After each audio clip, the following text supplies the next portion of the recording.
Setelah melewati aula depan dan koridor, butuh waktu sekitar setengah batang dupa untuk berjalan. Rumah besar yang megah ini dihiasi pagar berukir dan tangga batu giok. Balok, pilar, bata hijau, dan dinding merahnya memancarkan kesan bermartabat, namun tidak terkesan mewah. Pemandu wisata itu adalah seorang kepala pelayan tua. Saat Qin Xianyu bergegas melewati halaman, ia tak sempat melihat lebih dekat. Ia hanya disambut oleh aroma bunga dan suara gemericik air. Ia melirik rerumputan hijau dan bunga-bunga merah, bebatuan, dan air yang mengalir, dan merasa semuanya begitu elegan. Tuan Muda Qin, bangunan kecil di depan adalah tempat kamar kerja Nona. Beberapa dokter yang belum pergi sedang berdiskusi di halaman. Kepala pelayan tua membawa Qin Xianyu ke halaman. Begitu Qin Xianyu masuk, ia melihat 4 atau 5 orang berkumpul di meja batu di halaman. Meskipun tidak terlalu mengenal mereka, Qin Xianyu tahu bahwa mereka adalah beberapa dokter terkenal. Di samping mereka duduk seorang pria tua berusia 70-an atau 80-an, berpakaian abu-abu lusuh, bersandar di pagar kayu. Matanya sedikit terpejam, seolah-olah ia linglung, tetapi ia bersenandung pelan. Qin Xianyu berpikir dalam hati, itu pasti Tuan keempat Qian. Para tabib yang terhormat, pelayan tua itu membungkuk sedikit dan berkata, Tuan Muda Qin ini adalah seorang tabib yang diundang kembali oleh Komandan Liu. Beliau datang untuk berdiskusi dengan Anda tentang cara mengobati penyakit ini.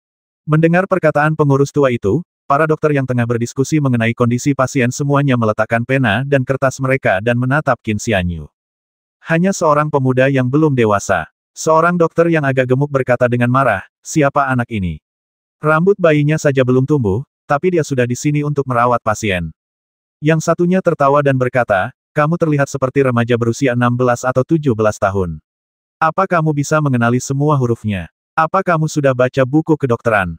Butler, meskipun kemampuan medis kami terbatas dan kami tidak bisa menyelamatkan Nona Liu, sungguh keterlaluan bagimu untuk mengirim anak seperti itu mempermalukan kami. Seorang dokter yang sedang memegang buku kedokteran melemparkannya, kata-katanya diwarnai kekesalan. Di tempat lain, orang-orang pasti sudah menyerbu, tetapi di kediaman gubernur prefektur, mereka tak berani bersikap terlalu tidak sopan. Para dokter tidak dapat menyelamatkan Nona Liu. Mereka berdiskusi siang dan malam tentang perawatan medis, tetapi akhirnya tidak menemukan solusi. Keluarga Liu berharap dapat mencari dokter yang baik lagi. Misalnya, Tuan keempat Qian, yang berdiri di dekatnya, adalah seorang dokter terkenal yang mereka undang beberapa hari yang lalu. Tetapi seberapa terampilkah seorang pendeta Tao muda dalam bidang pengobatan? Bagaimana mungkin seorang anak muda dapat menyembuhkan penyakit yang tidak dapat disembuhkannya? Jika dokter yang mereka undang berusia di atas 50 tahun atau terkenal, itu lain cerita. Tapi ini anak muda, masih sangat muda, dan belum punya reputasi medis sebelumnya. Mengundang anak seperti itu, bukankah itu menyiratkan bahwa para dokter ini, dengan reputasi mereka yang begitu luas, lebih rendah daripada anak muda? Sebelum kepala pelayan tua itu sempat menjawab, dokter yang baru saja meninggalkan buku-buku kedokterannya menoleh ke arah Qin Xianyu dan berteriak, pendeta Tao muda, berapa umurmu? Dari kuil Tao mana kau menjadi biksu? Kenapa kau tidak mempelajari kitab suci Taomu dengan benar? Apa urusanmu ikut campur dalam urusan medis? Qin Xianyu mengenali pria itu, nama keluarganya sepertinya Yan, dan ia adalah seorang tabib ternama di prefektur Fengxing. Mendengar pertanyaan pria itu, Qin Xianyu tidak merasa terganggu, melainkan hanya tersenyum tipis dan berkata, saya Qin Xianyu, bukan biksu. Hanya saja guru saya seorang Tao, makanya saya memakai jubah Tao. Saya telah belajar kedokteran sejak kecil, dan saya telah membaca lebih banyak buku kedokteran daripada kitab suci Tao. Soal pengobatan, apakah penyembuhan dan penyelamatan nyawa bergantung pada status atau usia? Ternyata dia adalah pendeta Tao palsu. Memangnya kenapa kalau kita tidak peduli status atau usia? Dokter yang agak gemuk itu mencibir. Kalau dokter saja tidak bisa menyembuhkan penyakit ini, apa menurutmu pendeta Tao bisa? Kita semua sudah berpraktik kedokteran selama puluhan tahun, dan kita semua berpengetahuan luas. Kita sudah melihat banyak kasus yang sulit dan rumit serta membaca banyak buku kedokteran. Kau kan baru 16 atau 17 tahun. Kau mungkin bahkan tidak bisa membaca semua hurufnya. Sudah berapa banyak buku kedokteran yang kau baca? Dokter Li, Anda salah. Qin Xianyu tersenyum tipis. Para dokter di sini berdedikasi untuk menyelamatkan nyawa, jadi keterampilan medis mereka tentu saja lebih unggul daripada saya. Namun, para dokter di sini telah mencapai kesuksesan besar di bidang kedokteran dan telah merawat pasien selama beberapa dekade. Mereka pasti sangat sedikit membaca, sementara saya sendiri telah mempelajari buku-buku kedokteran sejak kecil, setiap hari. Jika kita benar-benar ingin membahasnya, jumlah buku kedokteran yang telah saya baca mungkin tidak lebih sedikit dari Anda. Wajah para dokter memerah. Selama bertahun-tahun, mereka sibuk merawat pasien dan menyelamatkan nyawa, tetapi bahkan lebih sibuk lagi mengelola klinik dan memungut biaya. Dahulu, ketika mereka sudah menguasai keterampilan medis, mereka berhenti membaca buku-buku kedokteran. Kini, setelah puluhan tahun berpraktik kedokteran, mereka telah melupakan sebagian besar isi buku-buku kedokteran, lebih mengandalkan keterampilan dan pengetahuan medis mereka sendiri daripada apa yang tertulis di dalamnya. Dokter itu, yang tampak malu sekaligus marah, berkata, "Bagaimana Anda tahu saya belum membaca buku kedokteran?" Seperti kata pepatah, seseorang belajar selama ia hidup, dan tidak pernah berhenti belajar. Saya membaca buku setiap hari, buku-buku itu. Qin Xianyu terkekeh dalam hati, tetapi ia tahu situasinya tidak boleh terlalu jauh. Jika ia terus berdebat dengan Dr. Li ini, kemungkinan besar ia akan mempermalukannya. Ia datang untuk berobat dan tidak terlalu peduli dengan perdebatan verbal ini. Tepat pada saat itu, Master keempat Qian yang malas berkata dengan santai, "Lalu mengapa kamu tidak membacakan dua bagian untuk kudengar?" Dr. Li bahkan lebih marah lagi, menggertakkan giginya dalam hati. Tuan keempat Qian ini pernah menjabat sebagai tabib kekaisaran di ibu kota, dan memiliki reputasi yang sangat tinggi. Meskipun ia telah menutup pintu bagi tamu dalam beberapa tahun terakhir, menghabiskan hari-harinya dengan minum-minum dan tidak lagi merawat pasien, keterampilan dan reputasi medisnya masih begitu tinggi sehingga tak seorang pun berani meremehkannya. Setelah berpikir sejenak, Dr. Li mengibaskan lengan bajunya dan berkata, "Jangan bicara lagi." Bahkan Tuan keempat Qian pun tak mampu menyembuhkan penyakit ini. Kalau tak bisa disembuhkan, ya tak bisa disembuhkan. Tuan keempat Qian meregangkan badan dan berkata, "Hidup hanya beberapa dekade lagi, dan semua orang akan mati cepat atau lambat. Mati sedikit lebih awal berarti penderitaan yang lebih sedikit. Hanya saja gadis ini lahir dari keluarga kaya dan tak perlu khawatir soal makanan dan pakaian. Dia jauh lebih beruntung daripada keluarga miskin dan para pelayan itu. Lihatlah para pelayan di rumah ini. Bukankah mereka semua bekerja setiap hari? Selain makan dan tidur, mereka selalu bekerja. Apa untungnya? Lagi pula, di dunia yang suram ini, omong kosong macam apa yang bisa dinikmati para menteri dan kaisar?" Kalimat terakhir benar-benar pengkhianatan. Ekspresi semua orang berubah, termasuk kepala pelayan tua itu.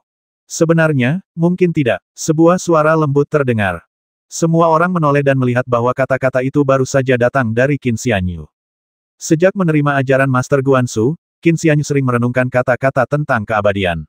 Kini, setelah mendengar apa yang dikatakan Master Qian, ia merenung sejenak dan mendesah pelan, masalah keabadian itu sulit dipahami dan ditemukan.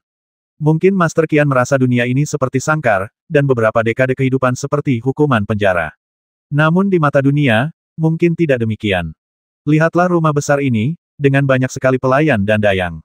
Mereka mungkin bekerja tanpa lelah setiap hari, tetapi pekerjaan mereka tidak selalu dipenuhi kepahitan.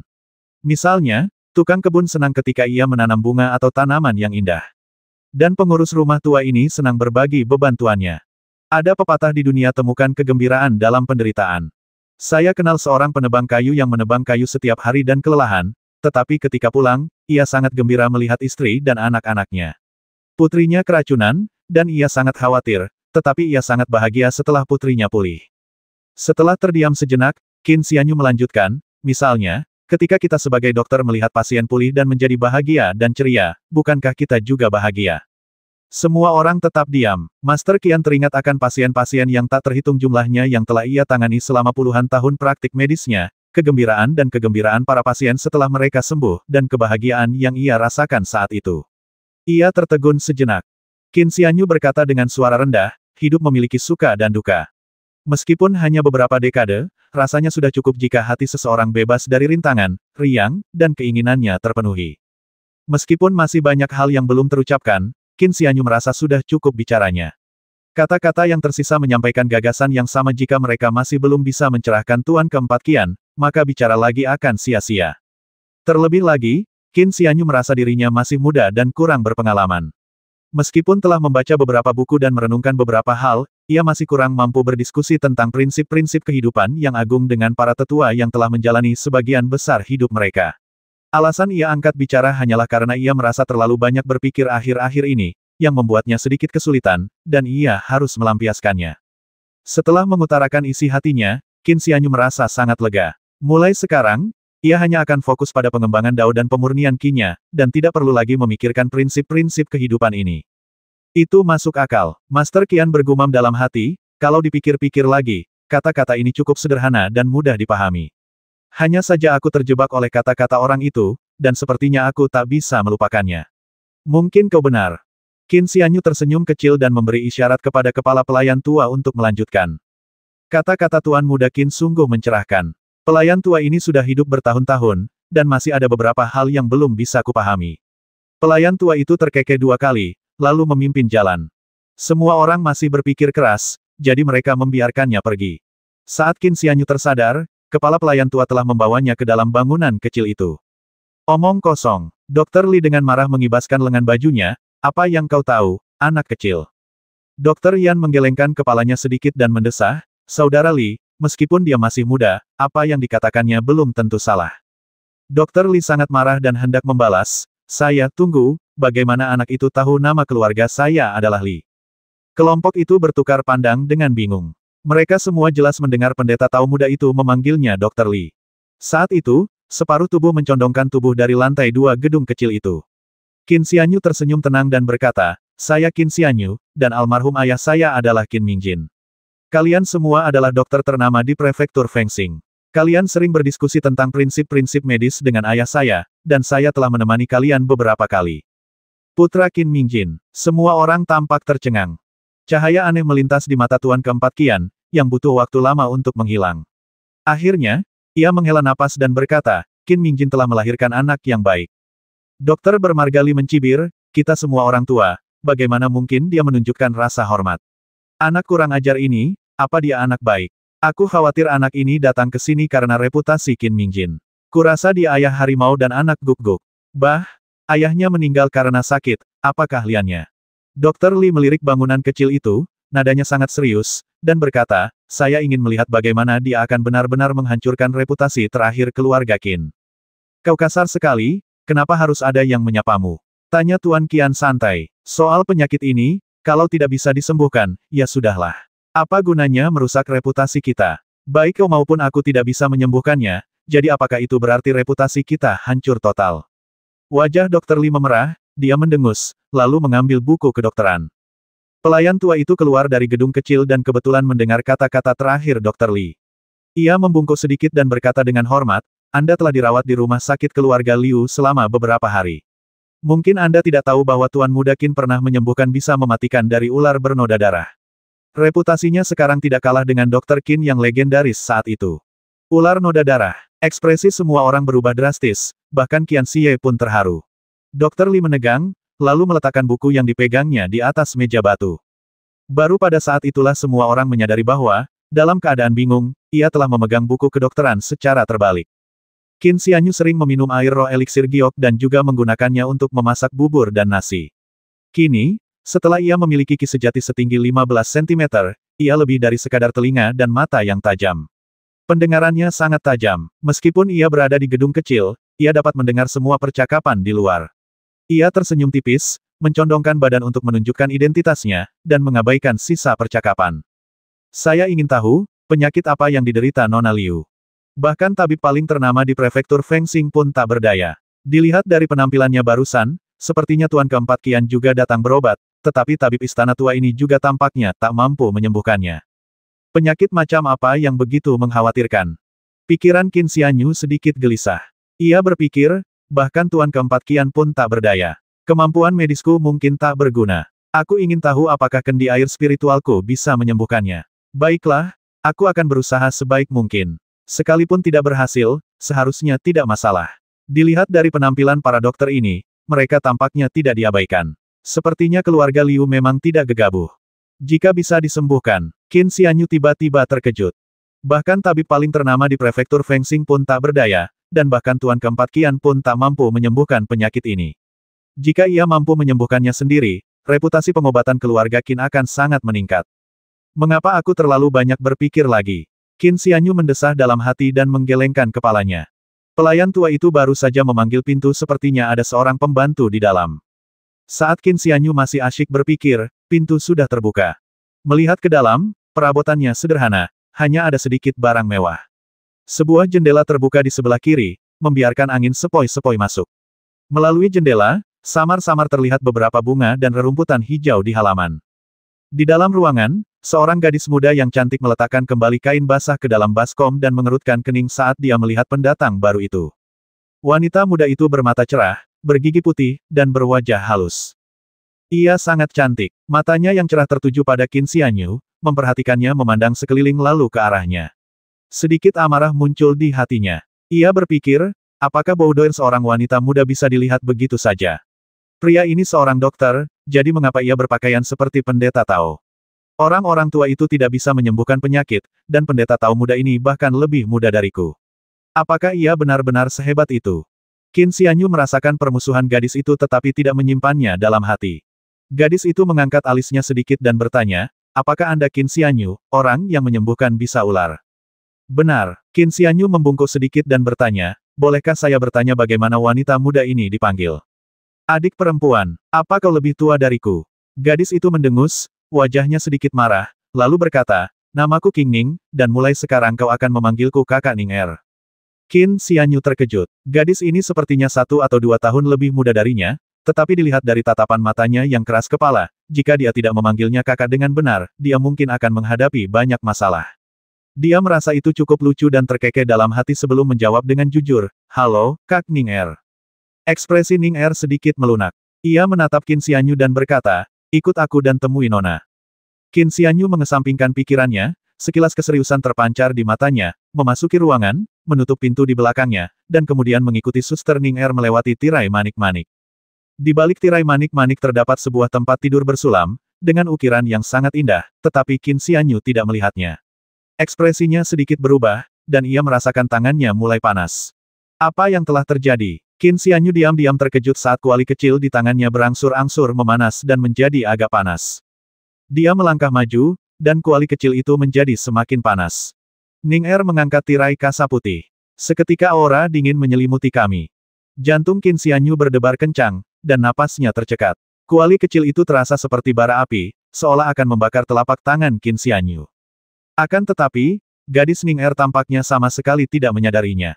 Apa yang terjadi? Qin Xianyu sangat bingung. Lu Qing tidak pernah menyebutkan fenomena ini, begitu pula pengurus rumah tangga tua itu. Ia menduga para dokter di luar mungkin juga tidak tahu. Melihat Suster Ning Er tampaknya tidak menyadari apapun, ia berseru kaget, mungkinkah hanya aku yang bisa merasakan aura ini? Apakah kuali kecil ini begitu panas karena aura itu? Dia dengan paksa menekan rasa ngeri di hatinya, menahan aura yang dingin dan menyesakkan, diam-diam melafalkan mantra yang menenangkan, dan sedikit mengedarkan energi sejatinya sebelum dia hampir tidak bisa tenang. Melihat lebih dekat pada, Qin Xianyu merasakan sensasi sesak yang lebih hebat dari sebelumnya. Kali ini bukan karena aura tertentu, tetapi karena putri gubernur prefektur ini. Seorang wanita terbaring di tempat tidur bersulam, diselimuti selimut brokat. Usianya sekitar 18 atau 19 tahun dan wajahnya sangat cantik. Meskipun sakit, ia tetap berwibawa, murah hati, lembut, dan baik hati. Namun, karena penyakitnya, ia tampak pucat dan kurus, yang semakin memperparah penampilannya yang rapuh dan menyedihkan. Liu Ruoyin berusia 19 tahun. Qin Xianyu sedikit tertegun, lalu menarik napas dalam-dalam sebelum tersadar. Pendeta Tao muda ini lumayan. Suster Ning Er mengangguk pelan, berpikir dalam hati, para dokter tua berusia 50-an dan 60-an itu tertegun cukup lama, tapi pemuda ini sepertinya tidak terlalu tua. Ia bisa kembali sadar sesaat setelah melihat penampilan Nona. Ketenangannya tidak buruk. Setidaknya ia jauh lebih baik daripada para tua itu. Ning Er menutup tirai kasa dan merasakan sedikit kesedihan melihat keadaan majikan mudanya yang tak sadarkan diri. Kamu harus cepat sembuh dan jangan mengecewakan orang. Melihatnya sudah agak tenang, kesan Suster Ning Er terhadapnya membaik. Ia berkata kepadanya, saya pikir Nona hanya masuk angin, tapi entah kenapa, dia belum juga sembuh. Dokter juga tidak tahu apa yang salah dengannya. Bagaimana kalau kamu datang dan memeriksanya? Karena kesannya membaik, kedua kalimat itu diucapkan lebih lembut daripada sebelumnya. Qin Xianyu tidak menyadari perubahan nada suaranya. Ia sedikit mengernyit, merenung sejenak, lalu ingin naik dan memeriksa denyut nadinya. Qin Xianyu baru saja meletakkan tangannya di pergelangan tangan ramping itu ketika dia tiba-tiba bergidik. Palpitasi yang selama ini ditahan dengan kuat, tiba-tiba meletus, dan hawa dingin yang menusuk tulang menyerbu ke arahnya bagai ombak yang menghantam wajahnya. Yang lebih mencengangkan lagi bukan hanya aura ini saja, melainkan energi internal Qin Xianyu juga turut menggerakkannya. Kuali kecil itu sudah terbakar panas dan merah. Wajah Qin Xianyu muram, dia menggertakkan giginya sambil berkata, "Saudari Ning Er, silakan keluar dan tunggu." Mata Ning Er menampakkan ekspresi waspada saat dia menatap Qin Xianyu, yang telah membuat permintaan yang tidak sopan. Dia menggertakkan giginya dan tetap diam. Kuali kecil itu sudah panas membara, tetapi gelombang kejut energi sejatinya terasa seperti badai yang mengamuk, menyebabkan an-an dalamnya sedikit bergetar. Jika ia tidak hati-hati, ia mungkin akan merusak fondasinya. Qin Xianyu nyaris tak bisa tetap tenang dan berkata, "Saudari Ning Er, aku akan menggunakan teknik medis rahasia yang diwariskan dalam keluargaku. Tidak pantas untuk dilihat orang luar." Ning Er menatapnya dengan ekspresi menyelidiki dan berkata, "Saya tidak belajar kedokteran, dan saya tidak akan memahaminya, jadi apa yang akan saya lakukan jika saya keluar?" Qin Xianyu mengerang dalam hati dan berkata, "Ini adalah aturan leluhur, dan tidak mudah dilanggar. Tolong bantu aku, saudari." Ning Er merenung sejenak, berpikir dalam hati, memang ada aturan tak tertulis seperti itu, tapi aku penasaran apakah aturan ini dibuat oleh pendeta Tao kecil ini. Lagi pula ini kan kediaman Liu, jadi anak ini mungkin tak berani berbuat apa-apa. Ning Er menggigit bibirnya, berpikir keras, lalu mengangguk dengan enggan. Dia ingin memberi peringatan, tetapi takut berlebihan. Jika pendeta muda Tao itu pada awalnya tidak punya niat seperti itu, tetapi malah tergoda oleh pengingatnya, maka itu akan menjadi dosa besar. Ning Er berpikir dalam hati, ini kediaman Liu. Pendeta Tao kecil itu mungkin tidak berani berbuat apa-apa. Sudahlah, lebih baik aku bertanya pada pengurus. Qin Xianyu memperhatikan gadis itu ragu-ragu untuk waktu yang lama, sementara dirinya sendiri sudah merasakan ketegangan. Ia diam-diam tertekan dan hendak berbicara ketika melihat gadis itu mengalah. "Baiklah, kamu bisa tinggal di sini untuk berobat. Aku akan memanggil kepala pelayan dan penjaga untuk berjaga dan mencegah gangguan apapun." Ning Er mengira ia akan menggunakan para penjaga untuk mengintimidasinya, meskipun ia berniat jahat, ia akan mengusirnya. Ia akan menemui pengurus rumah tangga nanti dan membiarkannya mengambil keputusan. Qin Xianyu akhirnya menghela napas lega dan mengangguk. Ning Er melangkah keluar pintu, lalu berhenti sejenak, kesal, seharusnya aku menyuruhnya keluar dan menunggu juga. "Baiklah, aku akan mencari pengurus. Hanya beberapa langkah saja, aku ragu dia berani melakukan sesuatu yang gegabah." Dia diam-diam menyelinap kembali ke kamar dan mengamati sejenak. Ia melihat pendeta Tao muda itu telah meletakkan tangannya di pergelangan tangan wanita mudanya dan tidak bergerak. Ning Er mengangguk puas, sepertinya dia benar-benar mengobati penyakitnya. Sambil memikirkan hal itu, dia diam-diam keluar pintu, turun ke bawah, dan pergi mencari pengurus rumah tangga. Qin Xianyu akhirnya menghela napas lega, tetapi dalam sekejap, matanya yang hitam bagaikan pernis, tiba-tiba menyipit, dan ekspresinya menjadi sangat serius. Begitu saya masuk ke ruangan, kuali kecil itu mulai memanas lalu menempel di telapak tangan saya, sehingga sulit untuk melepaskannya. Semakin dekat seseorang dengan Nona Liu ini, semakin panas jadinya. Semakin dekat mereka, semakin tak terkendali energi sejatiku terganggu. Qin Xianyu berpikir dalam hati, awalnya aku bisa menekannya, tapi begitu aku menyentuh pergelangan tangannya, energi sejatiku sudah kacau balau. Kalau aku tidak bisa memikirkan cara, bukankah energi sejatiku akan kacau balau? Saat itu, meridian dan an dalamku mungkin akan rusak parah. Kuali kecil di pinggangnya terasa sangat panas, bagaikan bara api merah membara. Qin Xianyu merasa tangannya hampir hangus, tetapi ia tidak mampu menahan kesulitan. Ia hanya sedikit mengernyit dan memusatkan perhatiannya pada apa yang ada di depannya. Kuali kecil itu panas sekali, dan ki sejatinya bergolak. Sumbernya pasti Nona Liu ini. Masalah ini tidak bisa ditunda. Luka bakar di tangannya akibat kuali kecil itu sekunder. Jika ki sejatinya tak terkendali, ada risiko meridian pecah dan an dalam rusak. Paling banter, ia akan terluka, ki sejatinya akan rusak, dan tingkat kultivasinya akan menurun. Namun, jika kondisinya semakin parah, kemungkinan besar ia akan kehilangan nyawanya. Penyakit apa yang diderita nona muda dari keluarga Liu ini? Sungguh mengejutkan. Pantas saja Lu Qing memintaku membawakan artefak ajaib.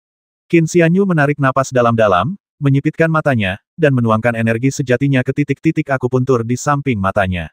Seketika, ia merasakan dunia menjadi jernih, dan berbagai macam kotoran tersapu bersih. Ini adalah metode yang sangat berbahaya. Jika seseorang tidak berhati-hati, dan titik akupuntur atau meridian di dekat mata rusak, ada risiko kebutaan.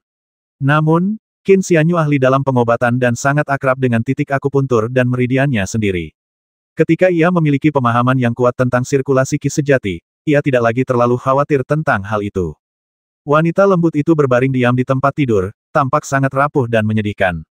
Alisnya yang sedikit berkerut semakin menambah kelembutan dan kepedihan hatinya. Namun, Di mata Qin Xiaodao, yang telah mengaktifkan energi sejatinya, sejumlah besar kabut abu-abu hitam berputar di sekitar wajah cantiknya, terus-menerus menyerang dan berkumpul menuju bagian tengah alisnya.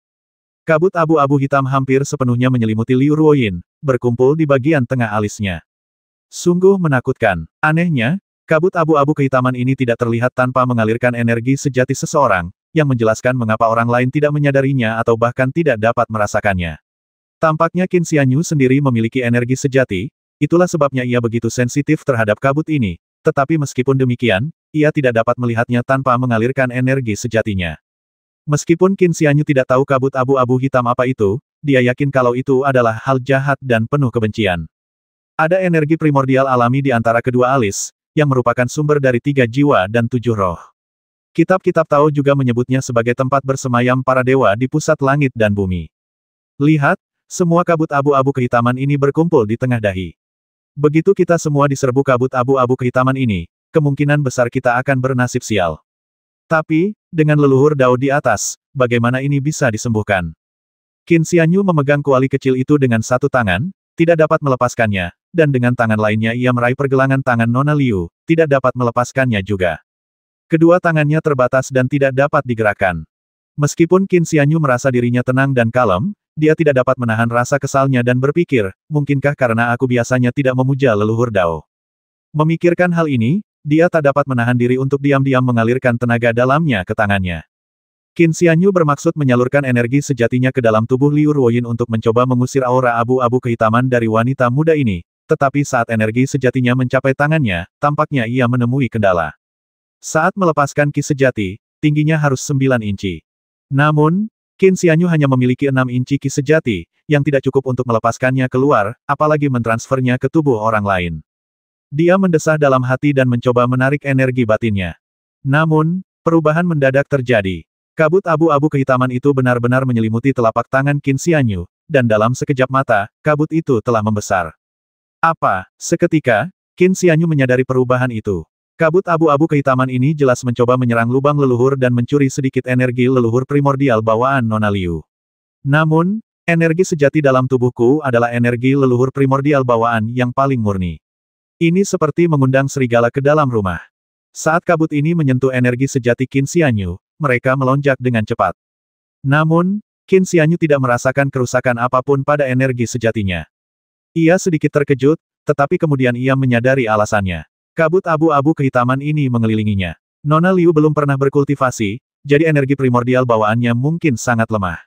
Ia masih bisa bertahan lama. Sedangkan aku memiliki energi sejati setinggi 15 cm. Bahkan jika aku terkikis oleh kabut abu-abu kehitaman ini selama 10 atau 8 tahun, aku mungkin masih bisa mempertahankan banyak kultivasi. Energi primordial adalah asal mula tubuh manusia, sumber 3 jiwa dan 7 roh. Makhluk biasa yang belum pernah berkultivasi memiliki energi sejati primordial yang sangat kecil dan tidak signifikan setelah dibagi menjadi 3 jiwa dan 7 roh. Namun, Qin Xianyu memiliki energi sejati sepanjang 6 inci, yang ratusan atau ribuan kali lebih banyak daripada energi sejati primordial di lubang leluhur orang biasa. Meskipun aku tidak takut, tidak baik jika terus seperti ini. Saat Qin Xianyu masih memikirkan solusinya, tiba-tiba kabut abu-abu menelan sedikit energi primordial bawaan, dan dalam sekejap melonjak beberapa kali lipat, samar-samar berubah menjadi wajah yang ganas. Wajahnya tajam dan runcing, bertaring tajam, dan bermata tajam, menyerupai kepala binatang buas. Seluruh tubuhnya hitam legam dan mulutnya terbuka lebar, siap menggigit Qin Xianyu. Ekspresi Qin Xianyu berubah drastis, dan dia mencoba menangkisnya dengan tangannya. Tangan itu jelas-jelas sedang memegang kuali kecil dan tidak bisa dilepaskan. Kepala binatang buas ini menabrak kuali kecil. Panas yang menyengat di kuali kecil itu segera mereda, menjadi sangat dingin. Tangan Qin Xianyu yang tadinya terasa seperti terbakar, kini terbebas dari rasa sakit berkat sensasi dingin ini. Di luar gedung, beberapa dokter terkenal dari prefektur Fengxing tetap diam. Ular bercak darah adalah ular berbisa unik yang hanya ditemukan di Gunung Yinghuang. Bisanya sangat kuat, dan bahkan tanpa obat-obatan khusus yang digunakan untuk mengeluarkan bisanya, metode untuk menyegel racunnya sangatlah rumit. Terlepas dari obat apa yang bisa disebut sebagai obat mujarab, mari kita bicara tekniknya saja. Dari semua yang hadir, hanya Master Qianxi yang mampu menekan racun mematikan dari ular noda darah. Qin Mingjin mampu menyembuhkan racun mematikan ular noda darah di masa lalu, pertama karena obat ajaib, dan kedua karena metodenya dalam mengendalikan racun. Perolehan obat ajaib oleh pemuda ini mungkin hanya kebetulan, tetapi keterampilan dan metode medisnya benar-benar mampu menekan bisa mematikan dari ular noda darah. Tuan Qian mengangkat alisnya sedikit dan bergumam pada dirinya sendiri, mampu menyembuhkan bisa ular bernoda darah. Anak baik, kemampuan medismu sudah cukup baik, setidaknya kemampuan akupunkturmu lumayan. Namun, penyakit Nona Liu pada dasarnya tidak bisa disembuhkan dengan cara biasa. Pada saat itu, seorang gadis muda yang cantik bergegas keluar dari gedung. Dia adalah King Ning. Nona Ning Dr. Yan segera menghentikannya dan bertanya, apakah Anda sudah membuat kemajuan pada pendeta Tao muda dari keluarga Qin? Dokter-dokter lainnya juga menajamkan telinga dan mendengarkan dengan saksama. Meskipun tak seorang pun percaya bahwa pendeta Tao muda itu benar-benar dapat menyembuhkan penyakit, presiden kasus ular bernoda darah tidak memberi ruang untuk diabaikan lebih lanjut. Dr. Yan pun berbicara dengan hanya secercah harapan. Ning hendak pergi menemui pengurus rumah tangga ketika ia dihentikan. Ia melirik para dukun yang tidak bisa menyembuhkan penyakit itu dan merasa sangat kesal. Ia mendengus, siapa yang tahu kalau pendeta Tao kecil ini bisa menyembuhkannya. Katanya dia akan menggunakan beberapa teknik pengobatan rahasia. Mungkin dia cukup percaya diri. Kata-kata itu mengejutkan semua orang, diikuti oleh keheningan yang mematikan. Mereka mendiskusikannya berhari-hari tanpa petunjuk apapun, tetapi pendeta Tao muda itu bisa mengetahuinya sekilas. Sekalipun ia tidak bisa menyembuhkan penyakitnya, hanya berdasarkan ini, di mata semua orang di keluarga Liu, anak dari keluarga Qin ini mungkin lebih penting daripada mereka. Setelah Ning selesai berbicara, ia berlari keluar halaman secepat angin. Ia mendengus dalam hati dan berpikir, kalau pendeta Tao kecil ini tidak bisa menyembuhkan penyakitnya, aku akan lihat bagaimana aku menghadapinya. Master Qian sedikit berdiri, melirik ke arah kerumunan, terkekeh, lalu berkata, hanya karena seseorang menyembuhkan penyakit, apakah itu berarti keterampilan medis kalian lebih rendah? Hanya karena seseorang tidak bisa menyembuhkan penyakit, apakah itu berarti keterampilan medis kalian lebih unggul? Karena kalian tidak bisa menyembuhkan penyakit, mengapa kalian berharap mereka juga tidak bisa menyembuhkannya? Para dokter saling berpandangan dengan bingung. Seberapa baik Qin Xianyu merawat pasien secara alami tidak ada hubungannya dengan tingkat keterampilan medis mereka. Namun, jika Qin Xianyu menyembuhkan penyakit itu, reputasinya akan sangat tinggi, melampaui reputasi mereka. Oleh karena itu, para dokter ini agak khawatir, berharap pendeta Tao muda itu tidak memiliki kemampuan untuk menyembuhkan penyakit itu. Tanpa diduga, Tuan keempat Qian begitu kejam hingga ia mengungkap kebenaran di tempat. Para dokter saling bertukar pandang, semuanya tampak malu dan kesal. Hanya Dr. Yan dan seorang dokter tua berusia lebih dari 60 tahun yang mendesah dalam diam, keduanya merasa sangat malu. Di dalam gedung, kabut abu-abu kehitaman menyentuh energi primordial bawaan dalam tubuh Qin Xianyu, menyebabkannya melonjak dan mengeras, berubah menjadi bentuk kepala binatang kecil yang menerjangnya. Baru saja, Qin Xianyu menggunakan tangan yang memegang kuali kecil untuk membela diri, menyebabkan kepala binatang berkabut itu jatuh ke dalam kuali. Kuali kecil itu melahap kepala binatang buas itu, dan panasnya mereda, digantikan oleh angin sejuk. Dalam sekejap, kuali itu mengisi kembali energi primordial bawaan yang awalnya dikonsumsi Qin Xianyu, dan bahkan masih tersisa, menyebabkan energi sejati di dalam tubuh Qin Xianyu sedikit mengental. Qin Xianyu sangat gembira, berpikir dalam hati, kuali kecil ini, setelah menyerap kabut abu-abu kehitaman, ternyata bisa memancarkan aura dingin, meningkatkan energi primordial bawaanku. Sungguh luar biasa. Sambil memikirkan hal ini, pendeta Tao muda itu hendak mengulurkan tangannya ketika dia membeku. Pria dan wanita tidak boleh saling menyentuh. Tapi aku di sini untuk mengobati penyakitmu, bukan untuk merusak keperawananmu. Pendeta Tao muda itu terdiam cukup lama, sambil menatap wanita lemah itu dengan mata terpejam rapat. Rambut hitam Liu Ruoyin tergerai di bantalnya bagai air terjun. Ia telah terbaring di tempat tidur untuk waktu yang lama, dan wajahnya pucat pasi. Alisnya sedikit berkerut, membuatnya tampak sangat menyedihkan. Siapa yang tega membiarkan wanita lemah seperti itu terus menderita? Pendeta Tao muda itu terdiam sejenak, mendesah dalam hati, dan matanya kembali jernih, mengabaikan perbedaan antara pria dan wanita. Ia mengulurkan telapak tangannya yang putih dan meletakkan satu jari di dahi Liu Ruoyin. Ia merasakan sensasi halus di ujung jarinya, tetapi pendeta Tao muda itu tidak memiliki pikiran yang mengganggu dan matanya jernih. Ia hanya mengalirkan energi batinnya ke jarinya. Kabut abu-abu kehitaman sudah menyelimuti alis Liu Ruoyin, berniat melahap energi primordial di lubang leluhurnya. Namun, Qin Xianyu mengumpulkan energi sejatinya di ujung jarinya. Meskipun energi sejatinya tidak banyak, hanya memenuhi setengah jari, konsentrasinya jauh lebih tinggi daripada energi primordial di lubang leluhur Liu Ruoyin. Kabut abu-abu kehitaman yang tak terhitung jumlahnya menyerbu masuk, bagaikan pusaran. Bahkan kabut abu-abu kehitaman yang telah menyerbu lubang leluhur pun berubah arah dan kembali melesat keluar, langsung menuju salah satu jari Qin Xianyu. Itu agak terlalu intens. Mata Qin Xianyu menyipit, hatinya dipenuhi keterkejutan. Dengan suara keras, kabut abu-abu kehitaman yang tak terhitung jumlahnya berkumpul di jari Qin Xianyu, terus-menerus menyerap energi sejati yang terkandung di dalamnya. Dalam sekejap, kabut abu-abu kehitaman ini telah membesar lebih dari 3 kali lipat.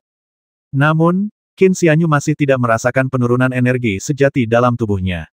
Kabut abu-abu kehitaman ini sepertinya tidak menyerap banyak energi sejati, tapi itu hanya berlaku untukku. Bagi orang biasa, sedikit saja akan berakibat fatal. Sama seperti Nona Liu ini, dia dikelilingi energi jahat dan tidak sadarkan diri. Jika dia terus seperti ini, dia mungkin akan kehilangan nyawanya. Saat itu, kabut abu-abu kehitaman telah meningkat 5 kali lipat, hampir seluruhnya menyelimuti tempat tidur bersulam dan tirai kasa. Ia melolong seperti suara binatang. Gumpalan kabut abu-abu hitam yang tak terhitung jumlahnya berubah menjadi kepala binatang raksasa, dengan hidung runcing, moncong panjang, dan mata santai, jelas kepala rubah. Mungkinkah dia seorang perempuan jalang? Pikiran itu baru saja terlintas di benak Qin Xianyu ketika kepala rubah yang terbentuk oleh kabut yang berkumpul itu menerkam. Kali ini, Qin Xianyu sudah siap, menempatkan kuali kecil di depan lubang leluhurnya di antara kedua alisnya. Kepala berkabut, yang menyerupai rubah, menerjang langsung ke lubang leluhur Qin Xianyu di antara kedua alisnya, berniat melahap kultivator ini dengan energi sejatinya yang mendalam. Namun, saat diserang, kepala itu malah jatuh langsung ke dalam kuali kecil. Kepala rubah berkabut itu jatuh ke dalam kuali, dan sesaat kemudian sejumlah besar udara dingin terpancar darinya, mengalir dari tangan Qin Xianyu melalui anggota tubuh dan tulangnya, menyatu dengan energi primordial bawaan di dalam tubuhnya, dan tingkat kultivasinya benar-benar meningkat secara signifikan.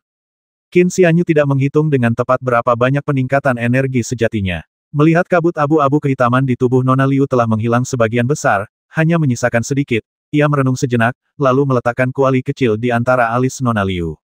Dalam waktu singkat, semua kabut abu-abu hitam yang telah menyerap energi primordial jauh di dalam lubang leluhur Nona Liu diekstraksi oleh kuali kecil.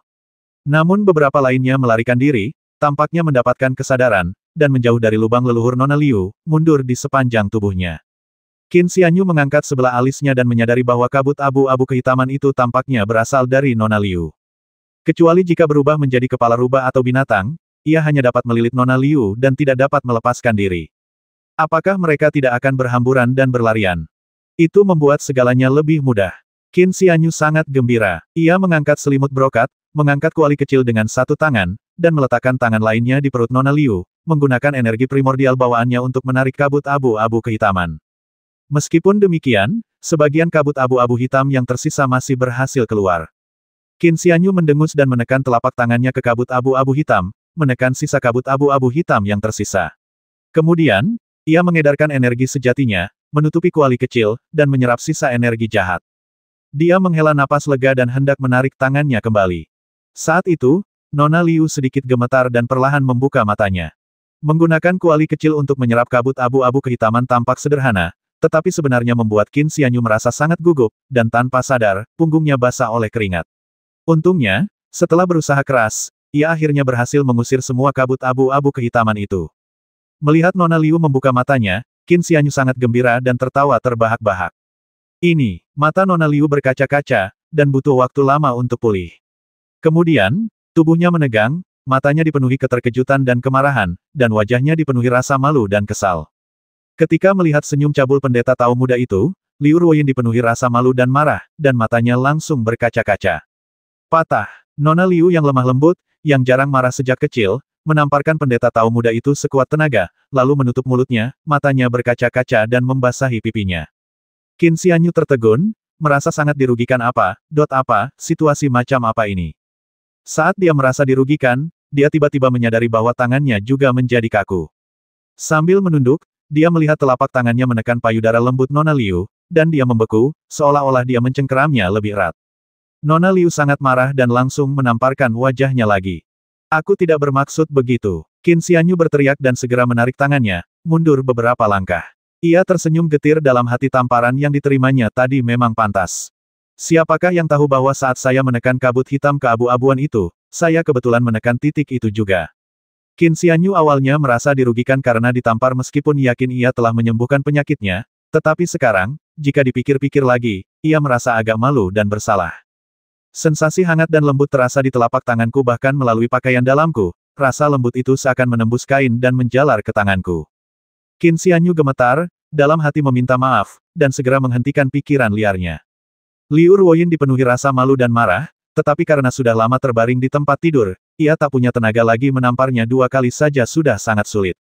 Merasa telah dilecehkan, ia menutup mulutnya dan terisak pelan, tetapi kemudian ia ingat bahwa ia baru saja menamparnya. Jika ia menutupi dirinya sekarang, bukankah itu? Ia buru-buru melepaskan tangannya, merasa sangat malu. Namun, ia terlalu lemah karena penyakitnya yang berkepanjangan, dan kemarahan ini semakin memperburuk kondisi mentalnya. Ia berusaha sekuat tenaga untuk mengangkat kepalanya, tetapi akhirnya jatuh koma. Qin Xianyu menghela napas lega, hanya untuk merasakan aroma samar yang tercium dari tangannya. Ia berniat mendekatkan tangannya ke hidung dan mengendusnya, tetapi bukankah itu akan membenarkan tuduhan kesembronoan? Ia segera menurunkan tangannya, dan pendeta tahu muda itu berpikir dalam hati, pada generasiku, sila-sila kuil Baiyun telah hilang. Mulai sekarang, aku akan menetapkan sila-sila itu, dan yang pertama haruslah mematuhi aturan kemurnian. Tetapi kemudian saya berpikir, dari mana kuil Baiyun mendapatkan peraturan dan ketentuannya?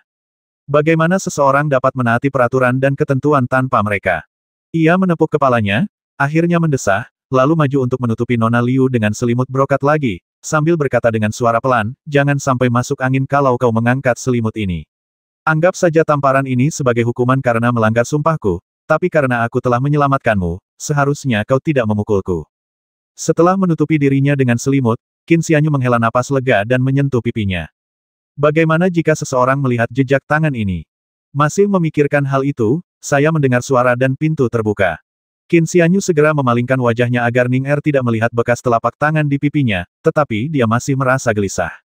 Ning Er masuk dan melihat pendeta tahu muda berdiri di satu sisi, memiringkan kepalanya seolah-olah sedang melihat pemandangan di luar jendela. Jendela itu menghadap ke taman di balik dinding, dengan bukit-bukit buatan, air yang mengalir, bunga-bunga dan tanaman yang rimbun, pemandangan yang sungguh indah. Angin sepoi-sepoi bertiup dari jendela, membuat rambut pendeta tahu muda itu berkibar dan jubahnya berkibar, memberinya aura keanggunan yang tak tertandingi. Ning Er tertegun sejenak, berpikir, pendeta tahu kecil ini memang tampan, tapi kenapa dia malah berdiri di dekat jendela, tertiup angin, bukannya merawat orang sakit. Kudengar para pendeta dan biksu tahu sering memanjat tebing di lereng gunung untuk melihat-lihat, berteriak-teriak, dan meniup angin. Mungkinkah pendeta tahu kecil ini juga akan berpura-pura? Memikirkan hal ini, gadis itu menjadi semakin marah dan berteriak, pendeta tahu kecil, kenapa kau tidak mengobati penyakitmu? Apa yang kau lakukan berdiri di sana, di tengah angin? Qin Xianyu tidak menyadari bahwa gadis muda itu sudah menganggapnya sebagai pria yang sok dan dibuat-buat. Mendengar suara gadis itu, ia merasa agak gelisah, terbatuk pelan, dan berkata, saudari Ning Er, penyakit Nona Liu, perawatan saya berjalan cukup lancar. Lancar, Ning Er teringat bahwa pendeta tahu muda itu baru saja merawat pasien, dan mendengar pendeta itu berkata semuanya berjalan lancar, ia sangat gembira. Ia tak sempat berkata lebih banyak lagi kepada pendeta tahu muda itu. Ia bergegas berjalan mengitari layar, melewati tirai manik-manik, dan masuk ke ruang dalam. Nona Liu masih berbaring di tempat tidur bersulam, ditutupi selimut brokat, rambut hitam panjangnya tergerai di atas bantal. Nona muda itu jelas masih tidur. Bukankah pendeta tahu kecil itu bilang semuanya akan berjalan lancar? Salah. Setelah mengamati lebih dekat, Ning Er menyadari pipi majikannya basah oleh air mata, dan selimut brokatnya tampak agak acak-acakan. Dasar pendeta tahu kecil orang menyebalkan. Dasar orang tua bau. Ning Er, geram, berlari keluar dan menunjuk Qin Xianyu sambil berteriak, dasar pendeta tahu kecil, pendeta tahu tua yang bau, beraninya kau menyentuh Nona. Kau tahu ini kediaman Liu. Mudah sekali menghajarmu sampai mati, pendeta tahu tua yang bau. Teringat betapa naifnya ia mempercayai pendeta tahu ini, Ning Er semakin geram. Matanya langsung berkaca-kaca dan memerah. Ia mengambil alu dan memukulkannya keras ke arah Qin Xianyu. Qin Xianyu mundur beberapa langkah karena terkejut, senyum pahit muncul di wajahnya. Aura dunia lain yang ia tunjukkan langsung lenyap, membuatnya tampak agak berantakan. Dia menghindar beberapa kali, dan Ning Er kebetulan melihat jejak telapak tangan di wajahnya. Jejak telapak tangannya ramping, tampak sangat cocok dengan telapak tangan wanita muda itu. Pastilah dia telah berbuat sewenang-wenang padanya, dan wanita muda itu menamparnya sebagai balasan. Memikirkan hal ini, Ning Er menjadi semakin marah. Dia melempar alu dan menumbuknya, tidak peduli masih ada beberapa herba di dalam lumpang. Dia mengambilnya dan mengayunkannya ke arah Qin Xianyu lagi. Meskipun Qin Xianyu memiliki tenaga dalam dan menguasai ilmu pedang, dia tidak pernah mempelajari teknik pergerakan, jadi dia memang dalam kondisi menyedihkan dan buru-buru menghindari serangan itu. Melihat Ning Er membuka mulutnya untuk memanggil seseorang. Ekspresi Qin Xianyu berubah, dan dia bergegas maju untuk menutupi mulut dan hidung Ning Er. Ning Er meronta tanpa henti, matanya dipenuhi ketakutan. Ia berpikir, pendeta Tao kecil ini benar-benar berani. Mungkinkah dia berniat bertindak gegabah dan bertindak sesuka hati denganku? Mengapa pengurus tua itu belum membawa siapapun bersamanya? Ini salah paham, saudari Ning Er, jangan marah, jangan cemas. Qin Xianyu melepaskannya, tetapi melihat dia hendak melempar sesuatu lagi, dia dengan cepat mundur 2 langkah karena terkejut. Izinkan aku menjelaskan.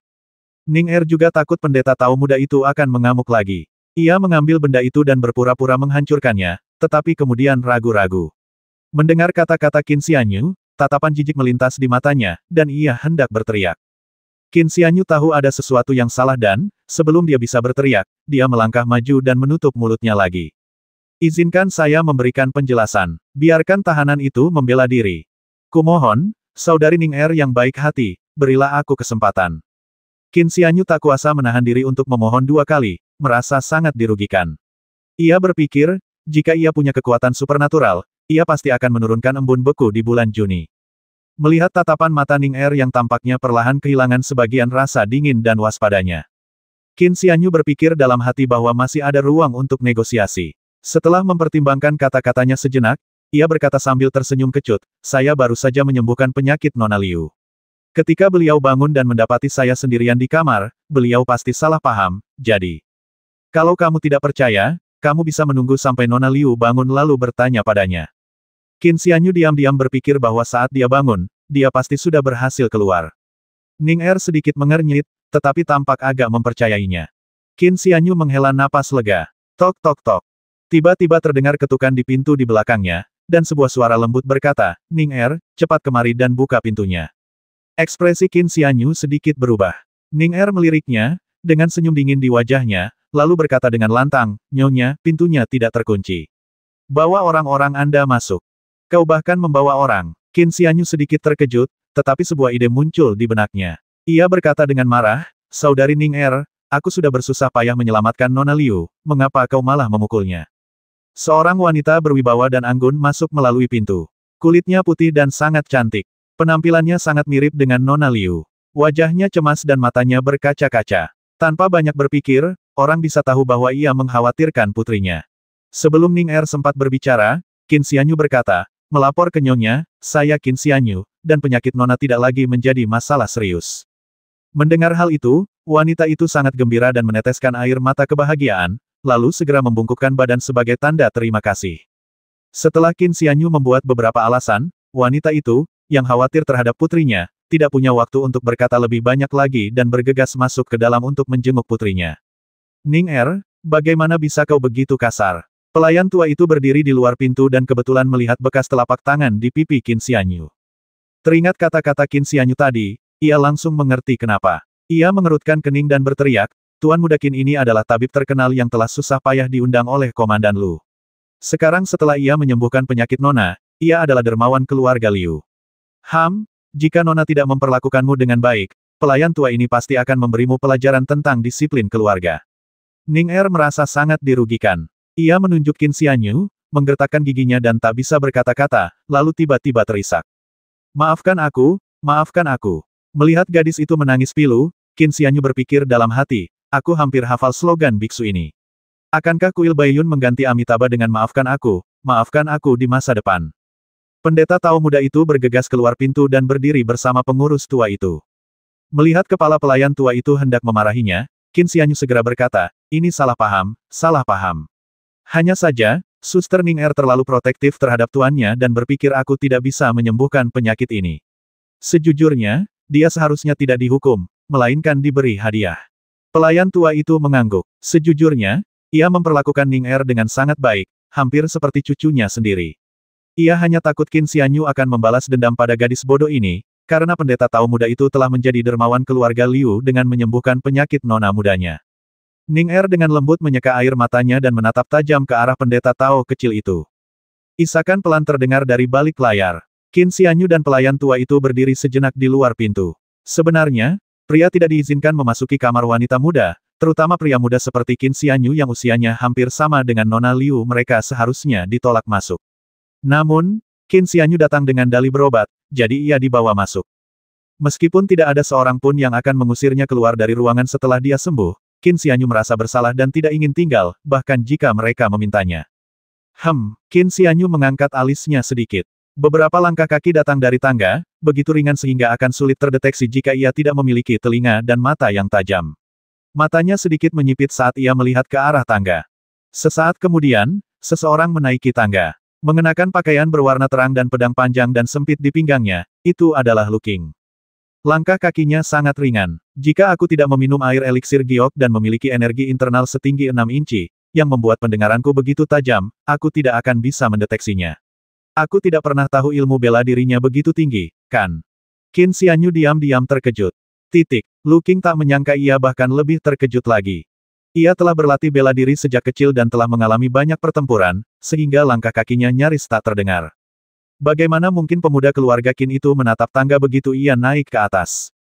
Ia terkejut dan berpikir dalam hati bahwa ia sangat cakap. Ia melangkah maju dan berbisik, Tuan Muda Qin memang ahli pengobatan. Hanya dalam waktu yang dibutuhkan untuk membakar dupa, ia menyembuhkan penyakit yang telah menjangkiti banyak tabib terkenal di luar gedung selama berbulan-bulan. Prestasi ini pasti akan membuat apotek keluarga Qin terkenal di kedua sisi Sungai Huai dan menyebar ke seluruh dinasti suci kebajikan agung. Baru saja, ketika Qin Xianyu mengatakan bahwa ia telah sembuh dari penyakitnya, ia kebetulan melangkah ke halaman ini. Meskipun kata-kata itu diucapkan di dalam gedung dan jauh dari gerbang halaman, keterampilan bela diri Lu Qing begitu tinggi sehingga ia mendengar semuanya. Qin Xianyu diam-diam terkejut, berpikir dalam hati, sungguh mengesankan. Mungkinkah Komandan Lu telah mengembangkan kekuatan batin? Sayang sekali dia tidak menggunakan kekuatannya, jadi aku tidak tahu seberapa dalam kekuatannya. Sedangkan aku belum bisa mengendalikan energi sejatiku dengan bebas. Jika aku bisa mengendalikan energi sejatiku dalam 2 bulan lagi, aku akan bisa membuat energi sejatiku mengalir dengan lancar dan bebas, seperti anggota tubuhku sendiri. Saat itu, bahkan jika dia tidak menggunakan kekuatannya, aku akan bisa melihatnya dengan jelas dalam sekejap. Meskipun aku tidak bisa melihat tingkat kultivasinya, setidaknya dia bisa mengalirkan ki dan darah. Seseorang yang bisa menjadi pemimpin tidak mungkin orang luar yang bahkan tidak tahu dasar-dasar seni bela diri, kan? Pikiran Qin Xianyu sedikit tergerak. Ia berpikir dalam hati bahwa ia akhirnya menemukan cara untuk mengenal seni bela diri.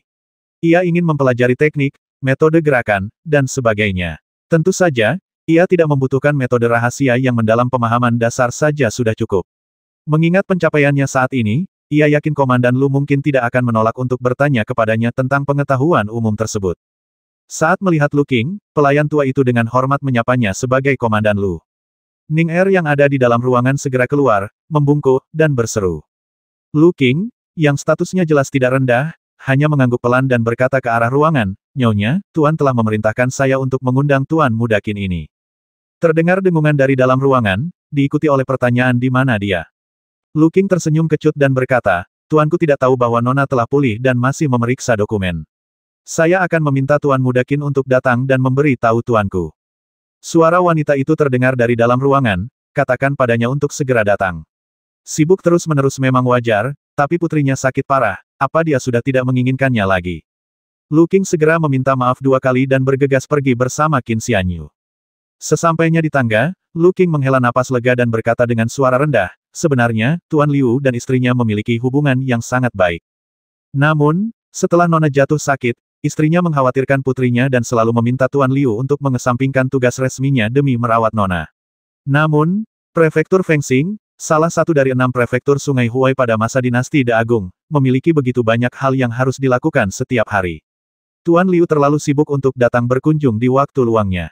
Qin Xianyu mengerti betul. Nyonya Liu ini terlalu mengkhawatirkan putrinya. Ia mungkin merasa Tuan Liu tidak merawatnya dengan baik, dan ia sedikit kesal. Lagi pula, di mata seorang ibu, semua urusan resmi di prefektur itu palsu, dan hanya putrinya sendiri yang nyata. Setelah terdiam sejenak, Qin Xianyu tak dapat menahan diri untuk tidak memikirkan ibunya. "Ibu saya adalah wanita lembut yang sepertinya tidak pernah berselisih dengan ayah saya. Ia selalu menuruti perintah ayah, tetapi jika menyangkut urusan pribadinya, ia biasanya harus mengurusnya sendiri. Jika ayah saya tidak mengurus urusannya dengan baik, ibu saya yang biasanya lembut akan selalu mengeluh. Misalnya, ketika ia dibujuk untuk menjadi pendeta Tao pemula di bawah bimbingan guru Guan Yun, ibunya merajuk selama beberapa hari. Kepala pelayan, Paman Fu, diam-diam berkomentar bahwa ini adalah pertama kalinya selama bertahun-tahun ia melihat wanita itu marah. Tanpa disadarinya, air mata menggenang di matanya. Ia menghela napas dan menghapusnya pelan-pelan. Aku harus mencari tahu apa yang salah dengan penyakit itu. Jika aku tidak menemukan petunjuk di prefektur Fengsing, aku akan mencari di keenam prefektur di sepanjang Sungai Huai. Jika masih belum menemukannya, aku akan mencari di seluruh dinasti Da Agung. Suatu hari nanti, aku akan menemukan petunjuk untuk penyakit aneh ini. Dia menarik napas dalam-dalam. Orang mati tidak dapat dihidupkan kembali. Tetapi apakah benar-benar ada cara untuk menghidupkan kembali orang mati? Jika seseorang mengolah Taoisme dan memurnikan Qi, dan benar-benar dapat mencapai keabadian dan menjadi dewa, mungkinkah untuk menghidupkan kembali orang? Pendeta Tao muda itu menggelengkan kepala dan tertawa meremehkan. Apakah alam surgawi dan alam baka yang digambarkan dalam kisah-kisah supranatural itu benar-benar ada? Dia mengikuti Lu Qing turun ke bawah. Mustahil. Bagaimana mungkin Anda bisa menyembuhkan penyakit ini? Para dokter di luar semuanya berdiri di kaki tangga. Dr. Li, yang agak gemuk, yang berada di depan rombongan, memasang ekspresi garang di wajahnya dan berkata dengan tegas, mustahil. Bahkan Qin Mingjin yang sudah mati itu pun tak akan pernah memiliki kemampuan seperti itu. Wajah Qin Xianyu langsung menjadi gelap. Mustahil. Dr. Li meraung, kalau aku saja tidak bisa menyembuhkan penyakit ini, kenapa kau bisa? Bahkan ayahmu yang sudah meninggal pun tidak bisa menyembuhkannya. Anak keluarga Qin, kau curang, kau pasti curang. Mengapa tidak? Awalnya Qin Xianyu tidak mau peduli, tetapi ketika mendengar penghinaan dan fitnah ayahnya, ia menjadi marah dan berkata dengan nada dingin, hanya karena Anda, Dr. Li, tidak bisa menyembuhkan penyakit, apakah itu berarti tidak ada seorang pun di dunia ini yang bisa? Apakah Anda pikir Anda dokter terbaik di dunia? Saya, Qin Xianyu, bisa menyembuhkan penyakit yang tidak bisa Anda sembuhkan. Kamu tidak berdaya, tapi aku akan menyembuhkanmu dengan lambaian tanganku. Kamu seorang dukun, aku dokter yang baik. Keahlian medis Taois muda 1000 kali lebih baik darimu, apa yang akan kau lakukan? Dr. Li gemetar karena marah, lemaknya bergoyang tak terkendali, wajahnya pucat pasi. Dokter-dokter lain juga tampak agak muram. Meskipun kata-kata Qin Xianyu merupakan teguran bagi si gendut Li, bukankah mereka juga tak berdaya melawan penyakit ini? Lu Qing berdiri di belakangnya dengan senyum tipis di wajahnya, dan tidak menghentikannya. Kalian semua satu generasi dengan ayahku. Jika kalian mengajar junior sebagai tetua, Qin Xianyu tentu akan menerimanya. Tapi karena kalian telah menghina ayahku, jangan salahkan aku karena bersikap kejam sebagai junior. Qin Xianyu melambaikan lengan bajunya dan berkata dengan dingin, jika seseorang memperlakukanku dengan hormat, aku akan memperlakukannya dengan lebih hormat lagi. Jika seseorang memperlakukanku dengan buruk, aku akan membalasnya dengan lebih hormat lagi. Emosinya bergejolak, menyebabkan energi internalnya terus bersirkulasi, dan kata-katanya membawa aura kewibawaan yang mengejutkan. Dr. Li tahu ucapannya kurang tepat, tetapi sebagai dokter ternama, bagaimana mungkin ia dengan mudah mengakui kesalahannya? Lagi pula, balasan Qin Xianyu sama sekali tidak memberi ruang bagi rekonsiliasi di antara keduanya. Ia mendengus dingin dan mencibir, Qin Mingjin hanyalah orang biasa. Ia bahkan tak bisa menyelamatkan diri dari penyakitnya sendiri. Keahlian apa yang ia miliki? Dasar anak baru, jangan sombong. Kau memang tak sengaja menyembuhkan penyakit hari ini, tetapi jalan pengobatan tak terbatas. Jika keahlianmu sendiri kurang, keberuntungan saja tak bisa menyelamatkanmu. Kau tak perlu khawatir, Li Dahai. Kemampuan medisku masih kurang, aku mengandalkan keberuntungan. Qin Xianyu menjawab dengan dingin, bagaimana dengan tertular penyakit dan menyelamatkan dirimu sendiri? Setelah jeda, pendeta Tao muda itu menarik napas dalam-dalam, melafalkan mantra penenang, dan sedikit menenangkan pikirannya. Ia kemudian mengulurkan tangan ke belakang dan berkata, Komandan Lu, bolehkah saya meminjam pedang berharga Anda? Apa yang ingin kau lakukan? Li Dahai mundur beberapa langkah, wajahnya pucat, dan berteriak, di siang bolong, kau masih ingin menyakiti orang. Ini kediaman gubernur prefektur. Setelah bercanda, Qin Xianyu menarik tangannya dan berkata dengan acuh tak acuh, karena kau menyebut penyelamatan diri, aku akan memotong kepalamu dan melihat seberapa hebat kemampuan penyelamatan diri yang kau miliki. Li Dahai sangat terkejut hingga wajahnya menjadi pucat. Berapa banyak jenderal yang gugur di medan perang? Apakah itu berarti setiap prajurit yang selamat lebih tangguh daripada para jenderal dan marsekal yang gugur itu? Qin Xianyu menatapnya dan berkata, Badut, kau sudah membuang-buang napasku. Sekarang kau mungkin harus minum air juga. Sayang sekali. Titik. Lu Qing terkekeh dalam hati. Siapa bilang Taois muda ini introvert dan pendiam? Saat berbicara, ia cukup fasih dan cerdas, sungguh luar biasa. Li Dahai hampir pingsan karena marah. Matanya berputar ke belakang, dan ia menggertakkan giginya, berkata, kau. Mengingat makna tak terucapkan Qin Xianyu, bahwa dia bahkan tidak sanggup menahan seteguk air, tabib ternama dari prefektur Fengsing itu merasakan darahnya mengalir deras ke kepalanya dan terjatuh ke belakang. Dokter Li, Li tua, beberapa seruan terdengar, dan beberapa dokter segera membantunya berdiri. Dokter itu menggertakkan gigi dan berkata, anak muda dari keluarga Qin, kata-katamu keterlaluan. Qin Xianyu berkata dengan tenang, dia menghina almarhum ayahku. Bagaimana mungkin Dokter Yan tidak mengatakan bahwa ini berlebihan? Ekspresi Dokter Yan sedikit berubah. Ia menundukkan kepala, menghela napas, dan tidak berkata apa-apa lagi. Cukup, keterampilan saya masih kurang. Setelah puluhan tahun berpraktik kedokteran, saya bahkan tidak sebaik anak kecil. Seorang dokter yang lebih tua menggelengkan kepala dan mendesah, tampak agak putus asa. Mulai sekarang, saya tidak akan memungut biaya konsultasi, dan hanya akan menanggung biaya obatnya. Dia menggelengkan kepalanya dan minggir. Ekspresi Dokter Yan berubah, dan ia mendesah, Saudara Wei benar sekali. Ketika saya kembali, saya pasti akan mengikuti teladannya. Tuan-tuan, jangan meremehkan diri sendiri. Kalian semua adalah dokter ternama dengan keterampilan medis yang mendalam, dan keahlian medis kalian jauh lebih unggul daripada junior. Saya memang sembuh secara kebetulan. Qin Xianyu menenangkan diri, mendesah dalam hati, melirik Li Dahai, dan berkata, baru saja, pria ini menghina almarhum ayahku, yang membuat juniorku marah sesaat. Kalian semua adalah orang-orang dengan keterampilan medis yang mendalam dan karakter yang baik. Tidak perlu bersikap seperti ini. Para dokter hanya menggelengkan kepala dan tidak berkata apa-apa lagi, tetapi tatapan mereka ke arah Qin Xianyu telah berubah. Menyembuhkan bisa ular bernoda darah yang mematikan dan penyakit langka yang diderita nona muda keluarga Liu, satu kali mungkin kebetulan, tetapi dua kali menunjukkan keahlian yang sesungguhnya.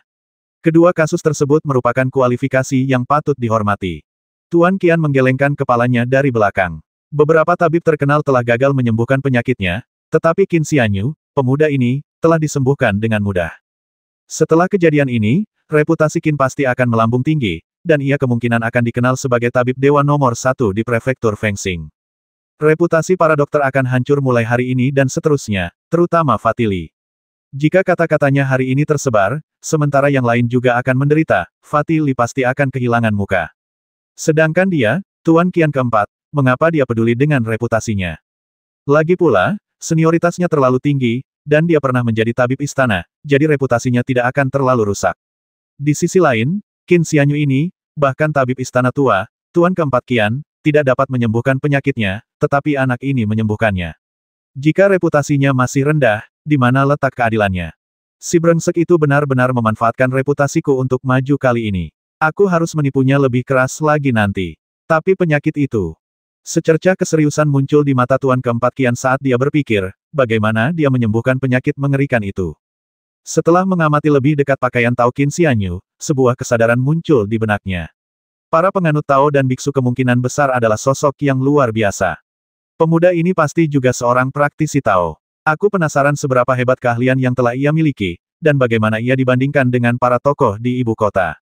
Minum anggur. Ayo minum. Tuan keempat Qian tertawa dan berkata, Nona Liu sudah pulih sepenuhnya cepat, suruh seseorang membawakan anggur. Qin Xianyu meliriknya dan berpikir dalam hati, Tuan keempat Qian ini sungguh riang. Lu Qing membungkuk sedikit dan berkata sambil tersenyum, Tuan keempat Qian, jangan khawatir. Tersedia anggur, tetapi gubernur prefektur telah memerintahkan saya untuk mengundang Tuan Muda Qin.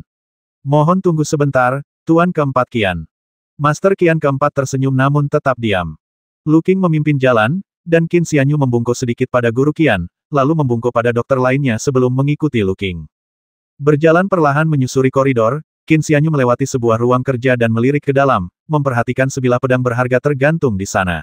Ia tidak berhenti, terus berjalan, hanya untuk mendapati Lu Qing tertinggal di belakang, yang sedikit mengejutkannya.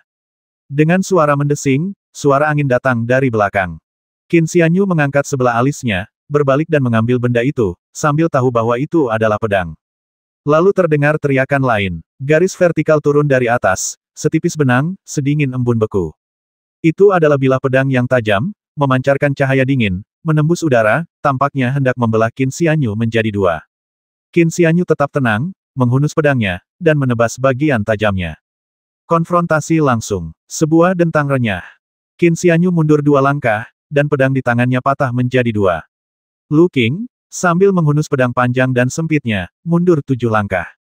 Energi internal. Energi internal. Keduanya berbicara, ekspresi mereka menunjukkan keterkejutan. Baru saja, kedua pedang itu beradu, ujung-ujungnya yang tajam bertemu. Kedua senjata itu memiliki kekuatan yang luar biasa, dan hanya mereka yang telah mengembangkan kekuatan batin yang dapat memiliki kekuatan luar biasa seperti itu. Lu Qing mengamati pendeta Tao muda itu dengan saksama dan memastikan bahwa kekuatan tebasan pedangnya tak kalah darinya sendiri, menunjukkan bahwa pendeta itu memiliki kekuatan batin. Ia mendesah dalam hati dan berkata, aku mengaku kalah. Qin Xianyu juga terkejut, tetapi dia sudah menduganya, dan hanya berkata, kekuatan batin Komandan Lu sangat dalam, dan aku akui aku lebih rendah darinya. Pedang panjang Qin Xianyu, yang ditempa dari baja murni, tak mampu menahan kekuatan internal gabungan keduanya dan patah. Pedang pusaka Lu Qing tetap utuh, sehingga Lu Qing awalnya berada di atas angin.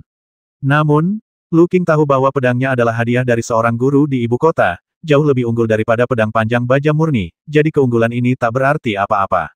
Namun, Lu Qing mundur 7 langkah, sedangkan Qin Xianyu, pemuda itu, hanya mundur 2 langkah, yang menunjukkan bahwa kultivasi kekuatan internal Qin Xianyu jauh lebih baik daripada miliknya. Saya berlatih bela diri sejak kecil dan kemudian bergabung dengan tentara. Baru setelah mengikuti Tuan Liu, saya mampu mengembangkan kekuatan batin secara kebetulan. Siapakah pendeta Tao muda ini? Bagaimana mungkin kekuatan batinnya bisa melampaui saya di usia semuda ini? Hati Lu Qing dipenuhi rasa terkejut. Di dunia seni bela diri, mereka yang mampu mengembangkan kekuatan batin sebelum usia 30 tahun semuanya adalah tokoh terkenal. Mungkinkah Qin Xianyu adalah orang seperti itu? Lu Qing sangat gelisah, tetapi Qin Xianyu juga jauh dari tenang. Sang pendeta Tao muda tidak terkejut bahwa Lu Qing telah memupuk kekuatan batin dan memiliki keterampilan yang luar biasa, tetapi ia justru terkejut bahwa Lu Qing benar-benar memiliki kekuatan seperti itu. Dilihat dari catatan Master Guansu, kekuatan internal bersifat dominan, sementara Qi sejati bersifat lembut. Yang satu berbahaya bagi tubuh, sementara yang lain menyehatkan. Meskipun Qi sejati juga dapat meningkatkan kekuatan seseorang secara signifikan, ia lebih rendah daripada kekuatan internal. Qin Xianyu berpikir dalam hati, berdasarkan konversi 9 inci Qi sejati dan 9 inci kekuatan internal, dia kira-kira setara dengan 2 inci kekuatan internal. Meskipun aku memiliki 6 inci Qi sejati, itu relatif ringan, yang membuatku berada dalam posisi yang kurang menguntungkan dalam pertarungan. Selain itu, Qi sejati ini bukan sesuatu yang aku kembangkan sendiri, sehingga tidak dapat diedarkan dengan bebas. Lagi pula, tubuhku belum sepenuhnya ditingkatkan oleh Qi sejati. Dibandingkan dengan Lu Qing, yang telah mencapai kesuksesan melalui kerja keras dalam mengembangkan kekuatan internal, aku seharusnya sedikit lebih rendah. Bagaimana mungkin aku bisa mengalahkannya? Qi sejati pada hakikat lembut, sedangkan kekuatan internal bersifat mendominasi. Namun yang terpenting, Qin Xianyu baru saja memperoleh Qi sejati di dalam tubuhnya. Terlebih lagi, kebanyakan orang mengolah Qi sejati dengan memulai dari nol, mengalami perubahan pada tubuh fisik dan meridian mereka sebelum Qi sejati terbentuk. Meskipun Qin Xianyu memperoleh Qi sejati terlebih dahulu, tubuh fisiknya masih seperti manusia biasa.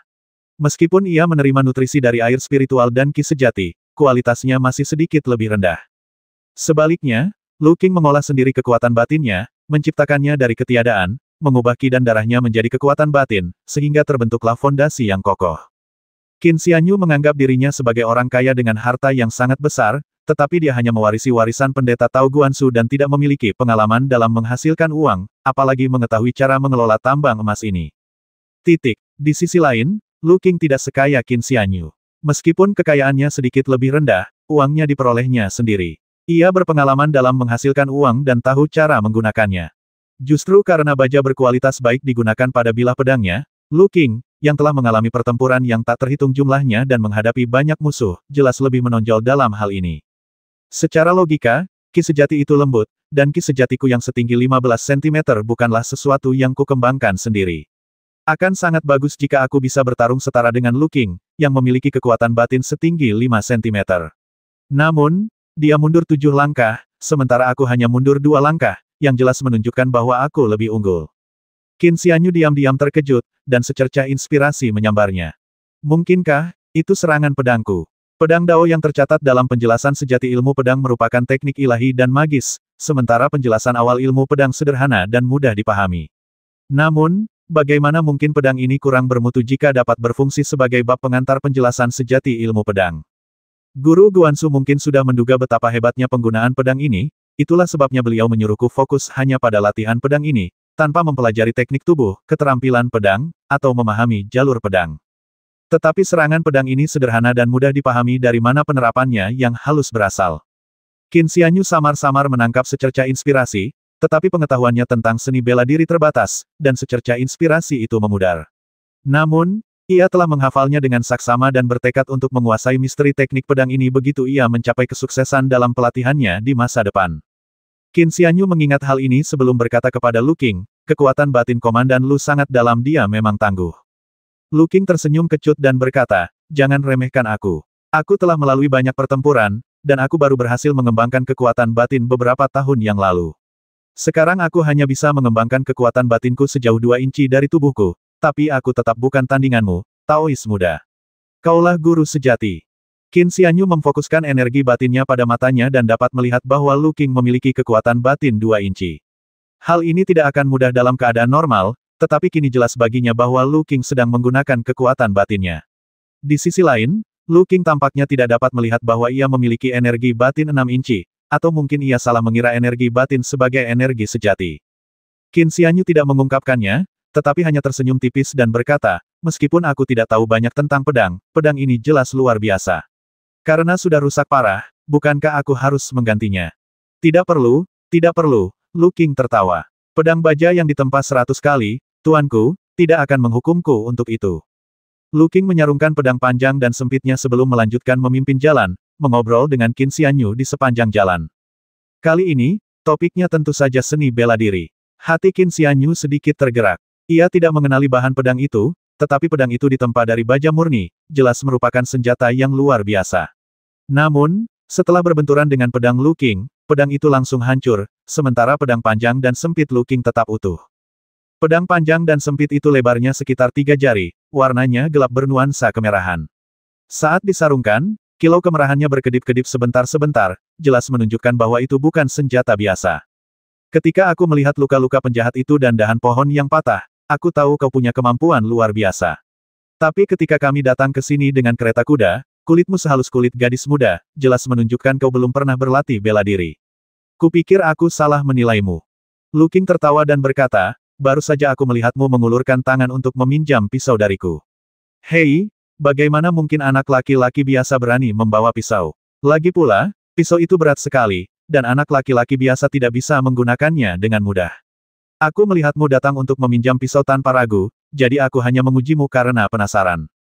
Saya tidak pernah menyangka akan benar-benar menemukan seorang guru tersembunyi di antara generasi muda. Seorang master penyendiri. Qin Xianyu tersenyum dalam hati. Umumnya, setelah berlatih seni bela diri dan mencapai tingkat kemahiran tertentu, seseorang perlu mengalirkan ki dan darahnya sebelum menjadi master kekuatan internal. Kemampuan untuk menguasai seni bela diri biasanya dapat dilihat dari detail halus tubuh seseorang, seperti otot, mata, aura, postur, posisi, langkah, dan pernapasan. Qin Xianyu, dengan kulitnya yang cerah dan mata yang lembut, mengolah ki sejati, dan belum berlatih terlalu lama, jadi dia secara alami berbeda dari praktisi seni bela diri biasa.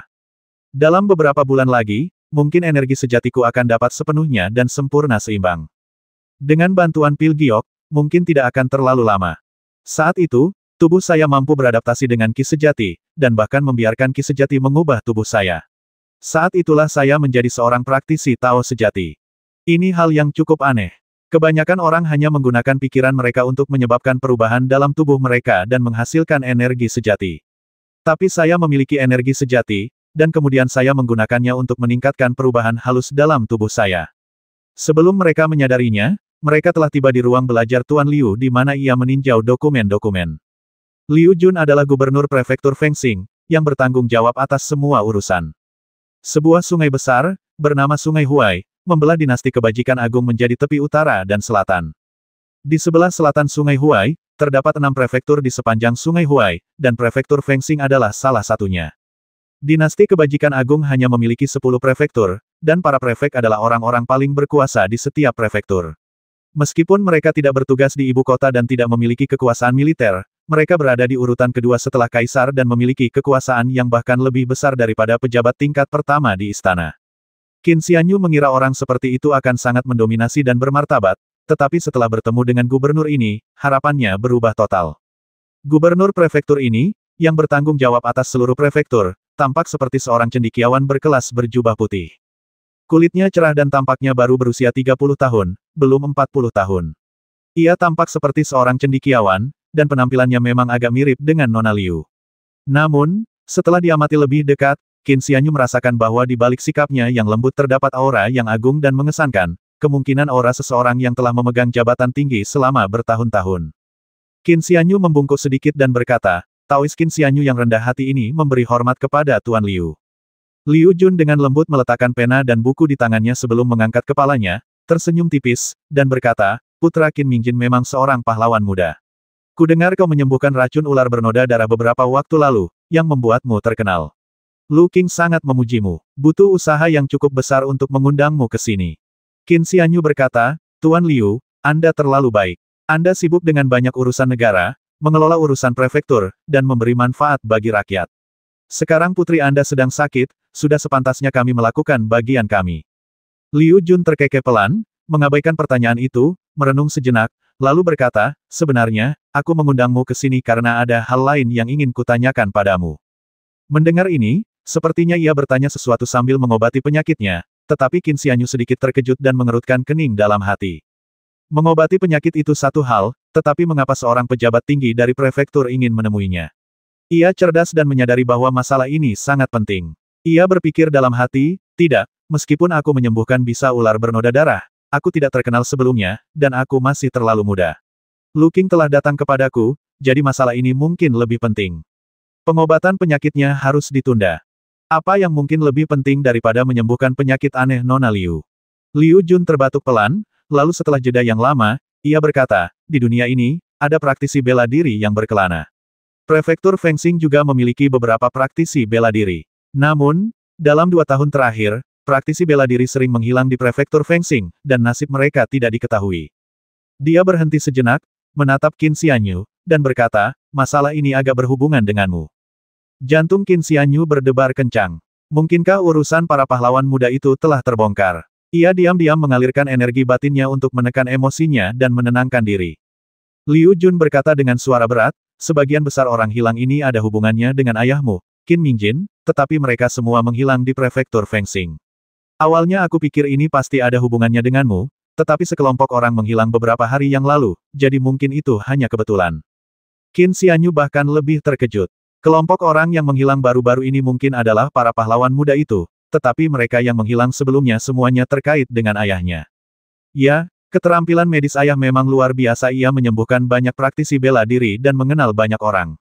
Bukankah semua anekdot dan kisah lucu tentang dunia persilatan itu diceritakan sebagai candaan oleh tokoh-tokoh tersebut?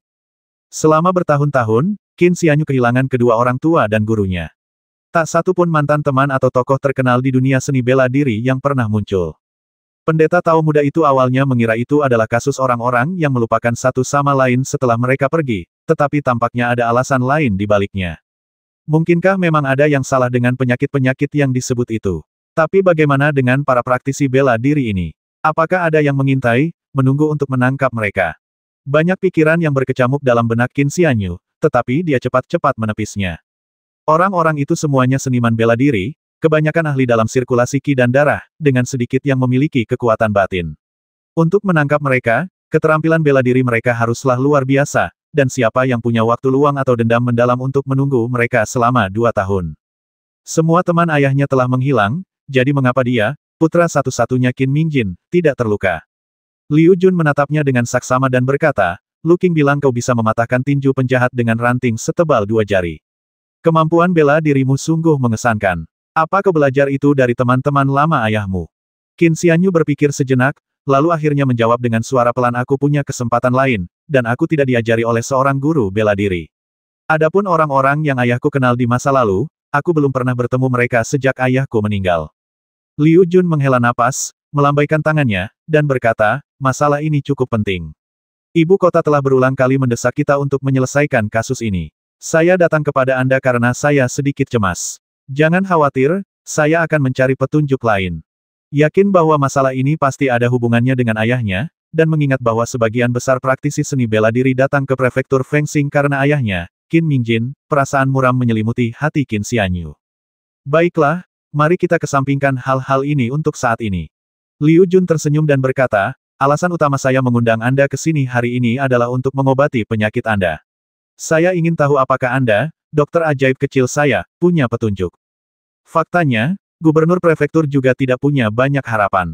Bahkan Tuan keempat Qian pun tidak berdaya, jadi seberapa besar kemampuan medis yang mungkin dimiliki pemuda ini. Penyakit ini sungguh aneh. Setengah bulan yang lalu, ia menulis surat dan mengirimkannya ke ibu kota, meminta Kaisar mengeluarkan dekrit untuk memanggil para ahli luar biasa itu dari Observatorium Kekaisaran. Observatorium Kekaisaran seolah-olah mengamati fenomena langit, tetapi kenyataannya, semua stafnya luar biasa. Setiap kali seseorang dari Observatorium Kekaisaran datang, entah putrinya, Ruoyin, menderita sakit atau sakit mendadak, kondisinya pasti akan membaik, dan ia akan pulih. Namun, orang-orang dari Observatorium Kekaisaran ini semuanya luar biasa, dan mereka sulit diundang. Jika tidak ada pilihan lain, Liu Jun tidak akan meminta Kaisar mengeluarkan dekrit untuk memanggil mereka. Qin Xianyu tersenyum dalam hati. Apakah tujuan utamanya adalah menyembuhkan penyakit? Kali ini, ia mengundang seorang pendeta Tao junior seperti dirinya, yang kualifikasinya masih dangkal. Mungkin tujuan utamanya adalah untuk bertanya. Ia bergumam pelan sebelum tersenyum dan berkata, Yang mulia, tenanglah. Upaya awal saya dalam berlatih Tao sangat efektif. Liu Jun mengangguk, mendesah dalam hati. Sepertinya pendeta Tao muda itu tidak menyembuhkan penyakitnya, ia hanya sedikit memperbaiki kondisi Ruoyin. Namun, Hakim Prefektur masih curiga bahwa pengobatan pendeta muda itu mungkin tidak efektif, dan bahwa kata-katanya kemungkinan lebih merupakan pujian diri daripada kepedulian yang tulus. Lu Qing melangkah maju sedikit dan berkata dengan suara rendah, Tuan, kemampuan medis Tuan muda Qin sangat tinggi. Nona baru saja bangun sekali. Tubuh Liu Jun sedikit gemetar, dan raut wajah gembira langsung terpancar di wajahnya. Ia meletakkan tangannya di atas meja, dan getaran itu bahkan membuat tinta di batu tulis di mejanya beriak, sedikit tinta memercik, menunjukkan betapa gembiranya ia. Qin Xianyu mengira dia akan segera bergegas mengunjungi Nona Liu, tetapi dia malah duduk karena kegembiraannya. Liu Jun menarik napas dalam-dalam dan berkata, Dokter Dewa Kecil, kemampuan medismu sungguh luar biasa. Apapun imbalan yang kau inginkan, selama masih dalam jangkauanku, Liu Jun pasti akan memberikannya dengan sepenuh hati. Begitu selesai bicara, dia tersenyum getir dan berkata, meskipun gajiku tinggi, aku tidak pernah menggelapkan atau melanggar hukum. Jadi, sebenarnya aku kekurangan uang. Kekurangan uang. Kedengarannya agak aneh kalau keluar dari mulut seorang gubernur prefektur. Qin Xianyu mengira gubernur akan bergegas ke sisi Nona Liu setelah mendengar bahwa ia telah bangun, tetapi yang mengejutkannya, gubernur hanya menunjukkan ekspresi gembira sesaat sebelum kembali duduk. Jika ia tidak peduli pada putrinya, itu lain cerita, tetapi dilihat dari raut wajah gubernur yang berseri-seri, ia jelas sangat peduli padanya. Liu Jun tersenyum dan berkata, karena kamu sudah bangun, kamu baik-baik saja. Kita bisa memeriksamu lagi nanti. Ngomong-ngomong, kamu di sini, jadi apapun yang kamu inginkan, selama itu masih dalam kuasaku, akan kuberikan padamu. Apakah hakim prefektur ini tidak mau bersikap tidak sopan? Qin Xianyu melirik tumpukan dokumen dan terkekeh dalam hati, sepertinya hakim prefektur ini memang sangat rajin. Dia pasti datang untuk memeriksa dokumen-dokumen itu setelah melihat putrinya. Sedangkan aku, yang hanya seorang pemalas, tidak perlu memanggilku lagi. Meski memiliki pikiran seperti itu dalam benaknya, Qin Xianyu tidak memasukkannya ke dalam hati dan tetap tenang. Setelah merenung cukup lama, ia menyebutkan lebih dari 20 jenis tanaman obat. Liu Jun mengangguk. Ia terbiasa meninjau dokumen dan menulis dengan cepat. Ia telah menghafal nama-nama ke-28 tanaman obat hampir segera setelah Qin Xianyu selesai membaca. Setelah merenung sejenak, ia berkata, saya khawatir mungkin ada kesalahan pada nama-namanya saja. Silakan lihat daftar ini. Jika ada detail yang kurang jelas, Anda dapat menambahkan beberapa anotasi atau deskripsi tanaman obat. Qin Xianyu sangat gembira dan berkata, terima kasih banyak, Tuan Liu. Semua bahan obat ini sangat langka, tetapi karena sulit ditemukan dan khasiatnya tidak jelas, nilainya seharusnya tidak terlalu tinggi. Sumber tanaman obat tersebut adalah penjelasan sebenarnya tentang ilmu pedang yang tercatat pada kertas emas tersebut. Untuk berlatih pedang Dao, seseorang pertama-tama membutuhkan pedang kecil berukir rune, terbuat dari emas, giok, atau kayu, dengan panjang sekitar 13 inci. Pedang ini kemudian dimurnikan menjadi kaldu, yang diminum dalam sekali teguk. Namun, untuk mengonsumsi sup panas tanpa keracunan, harus ada obat rahasia. Obat rahasia ini terdiri dari 36 bahan utama dan 108 bahan tambahan. Komposisinya hampir sepenuhnya berbeda dari resep apapun yang pernah dilihat Qin Xianyu sebelumnya, dan farmakologinya revolusioner. Sekitar 20 bahan obat yang disebutkan di sini adalah 36 bahan utama yang tercatat dalam catatan. Ke-108 bahan pembantu, meskipun agak mahal, semuanya umum dan dapat diperoleh dengan perak yang cukup. Namun, 36 bahan utama merupakan obat-obatan yang sangat langka dan berharga, 28 bahan yang saya sebutkan relatif murah, dan saya rasa hakim prefektur ini tidak akan menolaknya. Sebagai pejabat tinggi yang memimpin sebuah prefektur, ia memegang kekuasaan yang sangat besar. Mencari tanaman obat memang akan jauh lebih mudah baginya daripada mencari seorang individu. Sayangnya, semua tanaman obat yang tersisa merupakan barang langka dan mahal, seperti Raja Ginseng Salju berusia 1000 tahun dan teratai giok putih Gunung Salju. Tanaman-tanaman ini hanya tercatat dalam buku-buku kedokteran. Kalaupun ada, hakim prefektur ini mungkin tidak akan bisa mendapatkannya. Hanya tersisa 3 bahan utama dan 7 bahan pembantu. Bahkan Qin Xianyu, yang ahli dalam buku kedokteran, tidak dapat mengenali ke-10 obat ini. Setelah membacanya sekali, Qin Xianyu tidak menemukan kesalahan apapun, dan menyajikannya dengan kedua tangan. Lu Qing buru-buru melangkah maju untuk mengambilnya, melipatnya dengan rapi, dan memasukkannya ke dalam sakunya, sambil berkata dengan suara rendah, aku akan mengirim seseorang untuk menangani masalah ini. Qin Xianyu mengucapkan terima kasih beberapa kali lagi dan berkata, ramuan obat ini tidak terlalu berharga, tetapi sangat langka dan khasiatnya tidak jelas, jadi mungkin sangat sulit ditemukan. Maaf merepotkan Anda dengan masalah ini. Lu Qing tersenyum dan berkata, Tuan Muda Qin, Anda terlalu baik. Saya akan meminta orang-orang untuk mencarinya, tetapi karena ramuan obat ini langka, saya khawatir akan sulit menemukan semuanya. Saya harap Anda tidak menyalahkan saya. Qin Xianyu menjawab bahwa dia tidak berani. Melihatnya ragu untuk berbicara, Liu Jun sedikit mengernyit dan berkata, saya lihat Anda hanya menyebutkan tanaman obat. Apakah Anda punya kegunaan lain untuk tanaman obat? Saya dengar kuil tahu tempat Anda tinggal sudah bobrok dan bahkan belum selesai. Anda harus mengumpulkan tanaman obat untuk mencari nafkah. Tidakkah Anda ingin emas atau perak sebagai imbalan?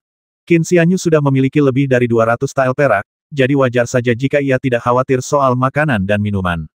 Namun, setelah mendengar ini, ia diam-diam merasa senang. Awalnya ia telah mendaftarkan ramuan obat yang dicarinya, berniat meminta hakim prefektur untuk menganugerahkan pedang kepadanya.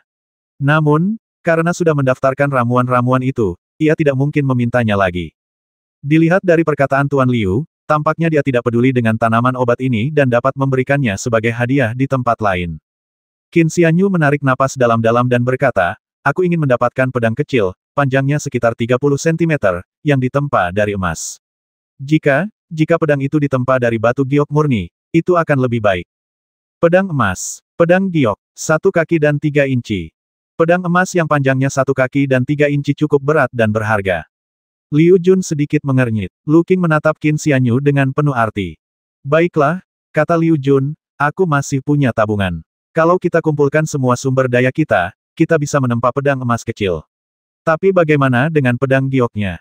Ia menatap Qin Xianyu, raut wajahnya perlahan berubah serius, lalu berkata, aku memang punya liontin giok, tapi untuk menempa pedang giok sepanjang 13 inci, bahan aslinya sudah cukup besar.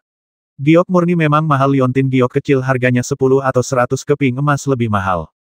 Kalau kau ingin sepotong giok sebesar itu diukir menjadi senjata, nilainya pasti lebih dari 10 kali lipat. Bukan hanya 1000 keping emas lebih mahal. Qin Xianyu mendesah dalam hati dan berkata, jika kita benar-benar tidak bisa mendapatkan pedang giok, aku akan mengambil pedang emas saja. Liu Jun tidak menanyakan kegunaan pedang kecil itu, tetapi lapisan misteri menyelimuti pikirannya.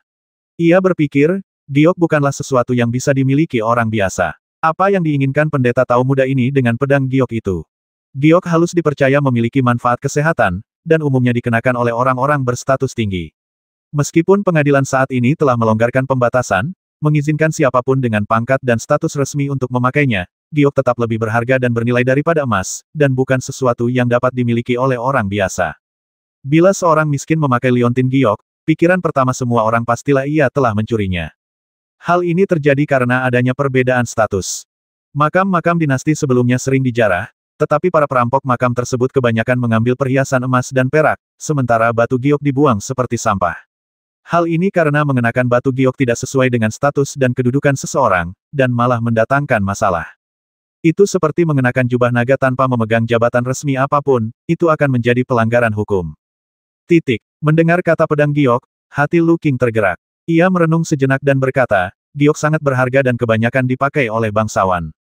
Untuk mengukirnya menjadi senjata, terutama pedang giok sepanjang 30 cm, bahan bakunya harus setidaknya 30 cm dan selebar 2 atau 3 jari. Sepotong giok seperti itu memang jauh lebih berharga daripada 1000 keping emas. Kecuali.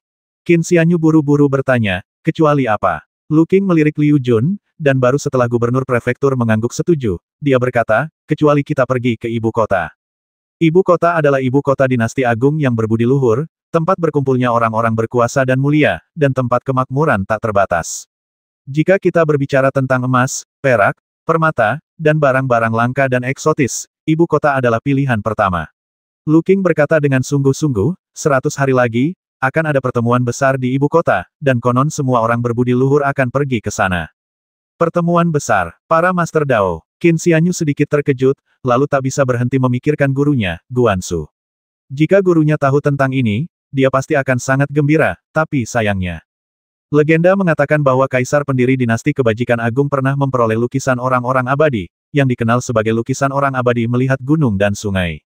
Gambar ini adalah artefak dewa, yang konon ditinggalkan oleh seorang abadi sejati, memiliki kekuatan magis luar biasa dan mengandung misteri mendalam. Setiap 10 tahun, dinasti kebajikan agung akan memajang lukisan surgawi ini di aula utama Istana Kekaisaran, mengundang orang-orang berbudi luhur dari seluruh dunia untuk datang dan melihatnya. Seiring berjalannya waktu, hal ini telah menjadi sebuah peristiwa yang sangat agung dalam dinasti suci kebajikan agung. Sebagai Bupati Prefektur Fengsing, Liu Jun tidak dapat pergi ke ibu kota, tetapi formalitas tak terelakkan. Dalam waktu setengah bulan, Lu Qing akan mengawal pajak perak dan harta prefektur Fengsing ke kas negara dan menghadap kaisar atas nama Liu Jun. Setelah Liu Jun mengangguk, Lu Qing setuju untuk membiarkan Qin Xianyu pergi bersamanya dalam waktu setengah bulan. Peristiwa semegah ini, yang hanya diadakan 10 tahun sekali, kok sepertinya tidak tercatat dalam catatan guru Guansu. Mungkinkah beliau tidak tahu tentang peristiwa semegah ini? Di apotek, Qin Xianyu mengaduk air spiritual, tenggelam dalam pikirannya atau apakah orang-orang berbudi luhur yang pergi ke ibu kota hanyalah penipu, dengan tingkat tertinggi hanya kultivasi ki sejati. Dia mendesah, menjernihkan pikirannya dari gangguan, dan fokus menyeduh obatnya. Nona Liu telah bangun dan sekarang harus beristirahat dan memulihkan diri untuk mendapatkan kembali kekuatannya. Ini adalah tugas yang bisa dilakukan oleh dokter biasa manapun yang dibutuhkan hanyalah dosis tonik. Saat itu, rumah keluarga Liu dipenuhi oleh beberapa dokter paling terkenal di prefektur Fengsing, jadi meresepkan obat-obatan untuk menjaga kesehatan dan menyeduh sup bergizi sudah lebih dari cukup bagi mereka. Qin Xianyu awalnya berniat pergi, tetapi mengingat bahwa ia secara tidak sengaja telah mendapatkan sedikit keuntungan, ia tetap merasa bersalah dan meracik sendiri obatnya. Bukan karena Qin Xianyu menganggap keahliannya meracik obat lebih baik daripada tabib terkenal, tetapi karena ia memiliki air spiritual di dalam obat tersebut, yang secara alami meningkatkan khasiatnya. Air spiritual itu sangat berharga, dan pendeta Tao muda itu awalnya ingin menyimpannya sebanyak mungkin. Namun, kali ini Nona Liu kehilangan sedikit energi primordial bawaannya, yang merupakan sumber energi terpenting dalam tubuh manusia, sumber dari 3 jiwa dan 7 roh. Dengan hilangnya energi primordial bawaan ini, Qin Xianyu dapat yakin bahwa Nona Liu akan menderita banyak penyakit dan kemalangan di masa depan, dan umurnya akan diperpendek, sehingga ia pasti tidak akan berumur panjang. Air spiritual ini sebanding dengan ramuan dan obat-obatan, dan diperkirakan dapat mengisi kembali energi vitalnya yang terkuras. Energi internal saya lebih dari 6 inci panjangnya, dan bahkan setelah terkikis oleh kabut abu-abu kehitaman itu selama 10 atau 8 tahun, energinya tidak banyak melemah. Namun, Nona Liu belum pernah mengolah Dao, dan energi aslinya jauh lebih lemah daripada energi saya. Ia telah terkikis oleh kabut abu-abu kehitaman hingga sekarang, merusak energi aslinya. Tidak ada cara lain untuk mengobatinya selain dengan menggunakan air spiritual. Qin Xianyu memandangi sup obat itu dan mendesah, obat-obatan biasa hanya bisa menyehatkan tubuh, tetapi hampir tidak bisa menyembuhkan kerusakan pikiran dan jiwa. Hanya air spiritual ini yang mungkin bisa memulihkan energi primordial bawaannya. Kalau kita hendak mengobati suatu penyakit, kita harus mengobatinya sampai tuntas bagaimana mungkin kita membiarkan ada bahaya yang tersembunyi. Jika Qin Xianyu benar-benar mengabaikan ini, maka Nona Liu ini, yang telah kehilangan sebagian besar jati dirinya, mungkin tidak akan punya banyak waktu lagi untuk hidup. Air spiritual ini akan sangat membantu saat aku mengolah ki leluhur kekacauan primordial, dan mengobati penyakit ini akan sangat mudah. Qin Xianyu memperkirakan panasnya sudah tepat sebelum menuangkan sup obat. Pelayan yang berdiri di samping menatap Qin Xianyu dengan penuh hormat di matanya. Meskipun kabar Qin Xianyu sembuh dari penyakitnya belum menyebar, kabar tersebut sudah beredar di keluarga Liu. Gadis kecil ini, yang dipanggil untuk membantu Qin Xianyu, tentu saja mengetahui hal ini. Pelayan muda itu, yang masih remaja, memiliki mata yang cerah dan berbinar-binar. Ia berpikir, bahkan tabib istana tua yang kembali dari ibu kota pun tak mampu menyembuhkan penyakit Nona yang mengerikan, tetapi pendeta tahu muda ini mampu menyembuhkannya dengan obat. Tidak, tidak, kudengar dia bahkan belum minum obat apapun. Kudengar dia sudah cukup terkenal di luar sana. Kali ini, dia mungkin akan menjadi dokter nomor 1 di prefektur Fengsing. Dia tidak terlalu tua dan tampan. Jika dia bisa membebaskanku dari perbudakan, aku akan menjadi istri dokter terbaik. Dengan status setinggi itu, semua orang pasti iri. Lagi pula, dengan keterampilan medisnya yang luar biasa, dia bisa dengan mudah menjaga kesehatanku dan menjaga penampilanku. Bahkan ketika aku berusia 50-an atau 60-an, aku akan terlihat seperti berusia 20-an atau 30-an. Saat pelayan cantik itu memikirkannya, ia tersipu dan merasa malu. Ia mengutuk dirinya sendiri karena tidak tahu malu dan tak bisa menahan diri untuk melirik pendeta Tao muda itu. Dengan fitur-fitur yang halus, kulit yang cerah, dan ketampanan, mata gelapnya sangat jernih dan tenang, membuatnya menjadi pemandangan yang sangat menyenangkan. Sungguh seorang pendeta Tao kecil yang menggoda. Wajah pelayan itu makin memerah. Qin Xianyu mengambil sup obat dan tiba-tiba menyadari kehadiran pelayan itu. Ia bertanya dengan heran, "Kakak, kenapa wajahmu merah sekali? Apa kau sakit?" Pelayan itu segera menundukkan kepalanya, "Tidak, tidak apa-apa. Untunglah kamu baik-baik saja." Qin Xianyu tidak ambil pusing, dan sambil membawa obat, berjalan menuju halaman Nona Liu. Begitu aku melangkahkan kaki ke halaman, aku mendengar beberapa suara yang jelas. "Apa, pendeta Tao kecil itu benar-benar berani menyentuhmu, Nona? Aku tidak akan membiarkannya lolos begitu saja. Jangan khawatir, Nona, aku akan menghajarnya setengah mati sekarang juga." "Ning Er, jangan bicara omong kosong. Mungkin dia hanya mengobati penyakitnya, dan aku salah paham. Aku memang menamparnya, jadi aku merasa kasihan padanya. Nona, Anda baik hati dan selalu memikirkan hal-hal terbaik. Anda tidak menyadari kejahatan orang-orang. Saya pikir pendeta Tao kecil ini hanya mencoba memanfaatkan saya. Dia mencoba memanfaatkan saya tadi, tetapi saya menamparnya." Qin Xianyu tercengang. Suara pertama terdengar jelas dan merdu, cukup familiar tak lain adalah Suster Ning Er. Suara kedua terdengar lemah dan ringkih, jelas suara Nona Liu. "Tuan Muda Qin, mengapa Anda tidak pergi?" tanya pelayan itu, agak bingung. Mereka baru saja melangkah ke halaman ketika suara itu datang dari bangunan kecil yang cukup jauh. Qin Xianyu, yang telah mengolah ki sejati dan meminum air spiritual, memiliki pendengaran dan indera yang jernih, sehingga ia secara alami dapat mendengarnya dengan jelas. Namun, gadis kecil itu tidak mendengar apapun, dan bingung ketika Qin Xianyu tiba-tiba berhenti. Qin Xianyu terbatuk 2 kali, menyerahkan obat itu kepada gadis muda itu, dan berkata, "Saya ada urusan penting dan tidak bisa mengantarkan obatnya. Tolong bawakan obat ini untuknya." Setelah pembantu itu mengambilnya, dia bergegas pergi. Dia kebetulan bertemu dengan seorang pengurus yang datang mencarinya. "Tuan Muda Qin, Komandan Lu meminta kehadiran Anda." Mengikuti pelayan itu, mereka melihat Lu Qing duduk di pavilion, dengan pisau di sisinya, merebus air untuk membuat teh. Sebagai seorang pengawal, fakta bahwa ia bisa begitu santai, duduk dan minum teh di rumah besar, menunjukkan betapa tingginya penghargaan Tuan Liu kepada Lu Qing. Lu Qing melambaikan tangan kepada pelayan itu agar pergi, lalu tersenyum pada Qin Xianyu dan berkata, "Ayo, minum beberapa cangkir teh." Qin Xianyu duduk seperti yang diinstruksikan. Ini teh terkenal yang akan dikirim ke ibu kota, tapi karena jatah orang dewasa beberapa kati, aku memberanikan diri mengambil setengah kati lagi. Lu Qing, yang luar biasa berani, tersenyum, memberi isyarat dengan tangannya, dan berkata, "Coba saja." Qin Xianyu secara alami sudah pernah minum teh sebelumnya, tetapi ia belum pernah mencicipi daun teh sehalus ini. Setelah menyesapnya, ia merasakan aroma yang menyegarkan, seolah-olah ia sedang duduk di tengah pegunungan hijau dan air jernih, menghirup udara segar. Ia tak kuasa menahan diri untuk berseru, "Teh yang enak." Lu Qing langsung tersenyum, "Tuan Muda Qin juga mengerti teh." "Aku tidak mengerti." Qin Xianyu menggelengkan kepalanya dan tersenyum, "Tapi teh ini luar biasa bahkan orang awam pun bisa membedakannya." Lu Qing tertawa dan berkata, "Sebenarnya, aku hanya orang kasar dan tidak tahu banyak tentang teh. Yang ku tahu hanyalah bertarung dan membasmi. Aku hanya berpikir teh ini adalah penghormatan dan rasanya berbeda, jadi aku membeli setengah ponnya." Menyadap upeti secara diam-diam, meskipun bukan pelanggaran berat, bukanlah tindakan yang baik. Sebagai komandan pengawal yang melayani gubernur prefektur, Lu Qing tentu menyadari hal ini, namun ia mengabaikannya, sungguh karakter yang gegabah. Qin Xianyu terkejut dengan kejujurannya yang tak terduga dalam mengakui hal seperti itu. Lu Qing menyadari keraguan itu dan mendesah berat, "Saya diperintahkan untuk melindungi Anda, Tuan. Saya bertempur dalam pertempuran berdarah, menangkis serangan terbuka dan melindungi diri dari panah tersembunyi. Meskipun saya memiliki kultivasi kekuatan batin, saya tidak tahu kapan saya akan pergi. Menikmati hidup selagi bisa selalu menyenangkan. Bagaimanapun, saya mempertaruhkan nyawa saya demi istana. Soal setengah ponte terkenal itu, Anda tahu, tapi Anda hanya menutup mata. Jangan bicarakan hal-hal sepele ini." Lu Qing menatap Qin Xianyu dan berkata, "Aku mengundangmu ke sini bukan hanya untuk menikmati teh, tapi juga untuk menanyakan beberapa hal." Qin Xianyu berkata, "Tuan Lu, tolong bicara terus terang." Lu Qing mengeluarkan sebuah buklet dari sakunya dan menyerahkannya kepada Qin Xianyu, sambil berkata, "Beberapa hari yang lalu, ketika Anda merawat ular bernoda darah, saya ada di sana.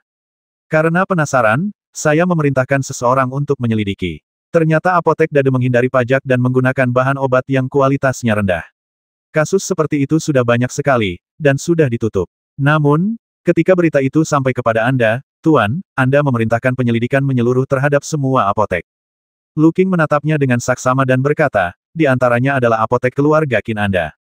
Qin Xianyu membolak-balik buku itu beberapa kali, raut wajahnya menunjukkan kemarahan. Setelah membalik beberapa halaman lagi, tatapan gelap muncul di matanya. Angin sepoi-sepoi tiba-tiba bertiup melewati paviliun. "Singkirkan kesuraman itu." Qin Xianyu, sebagai orang yang tercerahkan yang telah mengolah Qi sejati, segera menjernihkan pikirannya, meletakkan buku, dan berkata, "Sejak kematian ayahku, apotek keluarga Qin telah lama tidak lagi menggunakan namaku. Artinya cukup jelas karena itu bukan milikku, aku dapat melakukan apapun yang aku mau dengannya. Kalau begitu aku tidak akan berbasa-basi." Lu Qing mengambil buku itu dan berkata, "Awalnya aku ingin mempermalukanmu dan membiarkan apotek keluarga Qin ini pergi." "Tidak." Qin Xianyu tersenyum cerah dan berkata, "Kami akan menangani ini secara tidak memihak dan menyegel yang seharusnya disegel." Lu Qing merasa agak aneh mendengar nada bicaranya yang sok suci. "Aku punya firasat, kau memanfaatkanku untuk memberi pelajaran pada orang-orang di apotek keluarga Qin itu. Bagaimana mungkin? Siapa keberani-beraninya mencari masalah pribadi?" Qin Xianyu mendongak dan berkata, "Apotek keluarga Qin telah diwariskan selama 3 generasi, berakhir di tangan ayahku. Para paman dan sepupu ini memanfaatkan masa mudaku dan secara paksa merebut apotek itu. Jika mereka mengelolanya dengan baik, itu akan baik-baik saja, tetapi tindakan sembrono mereka telah menghancurkan apotek keluarga Qin. Kau boleh menutup apotek itu, tetapi jelaskan bahwa orang-orang yang tidak bermoral dan tidak bermoral inilah yang menyebabkan semua ini, dan bahwa ini tidak ada hubungannya dengan keluarga Qin." Lu Qing mengangguk, tetapi tiba-tiba merasa ada yang janggal. Ia merasa sangat aneh kedengarannya bagus, tetapi pada akhirnya semuanya berujung pada satu kalimat menyegel apotek keluarga Qin. "Mengapa aku merasa masih ada rasa dendam pribadi?" Qin Xianyu merasa sangat senang dan terkekeh 2 kali, seolah-olah rasa tehnya menjadi lebih nikmat. "Masalah yang berkaitan dengan apotek hanyalah masalah biasa, tetapi saya mengundang Anda ke sini hari ini untuk menanyakan hal lain." Ekspresi Lu Qing berubah serius, dan dia berkata dengan suara berat, "Tuan Muda Qin, tahukah Anda mengapa saya memberitahu Anda tentang peta pemandangan abadi gunung dan sungai?" 30.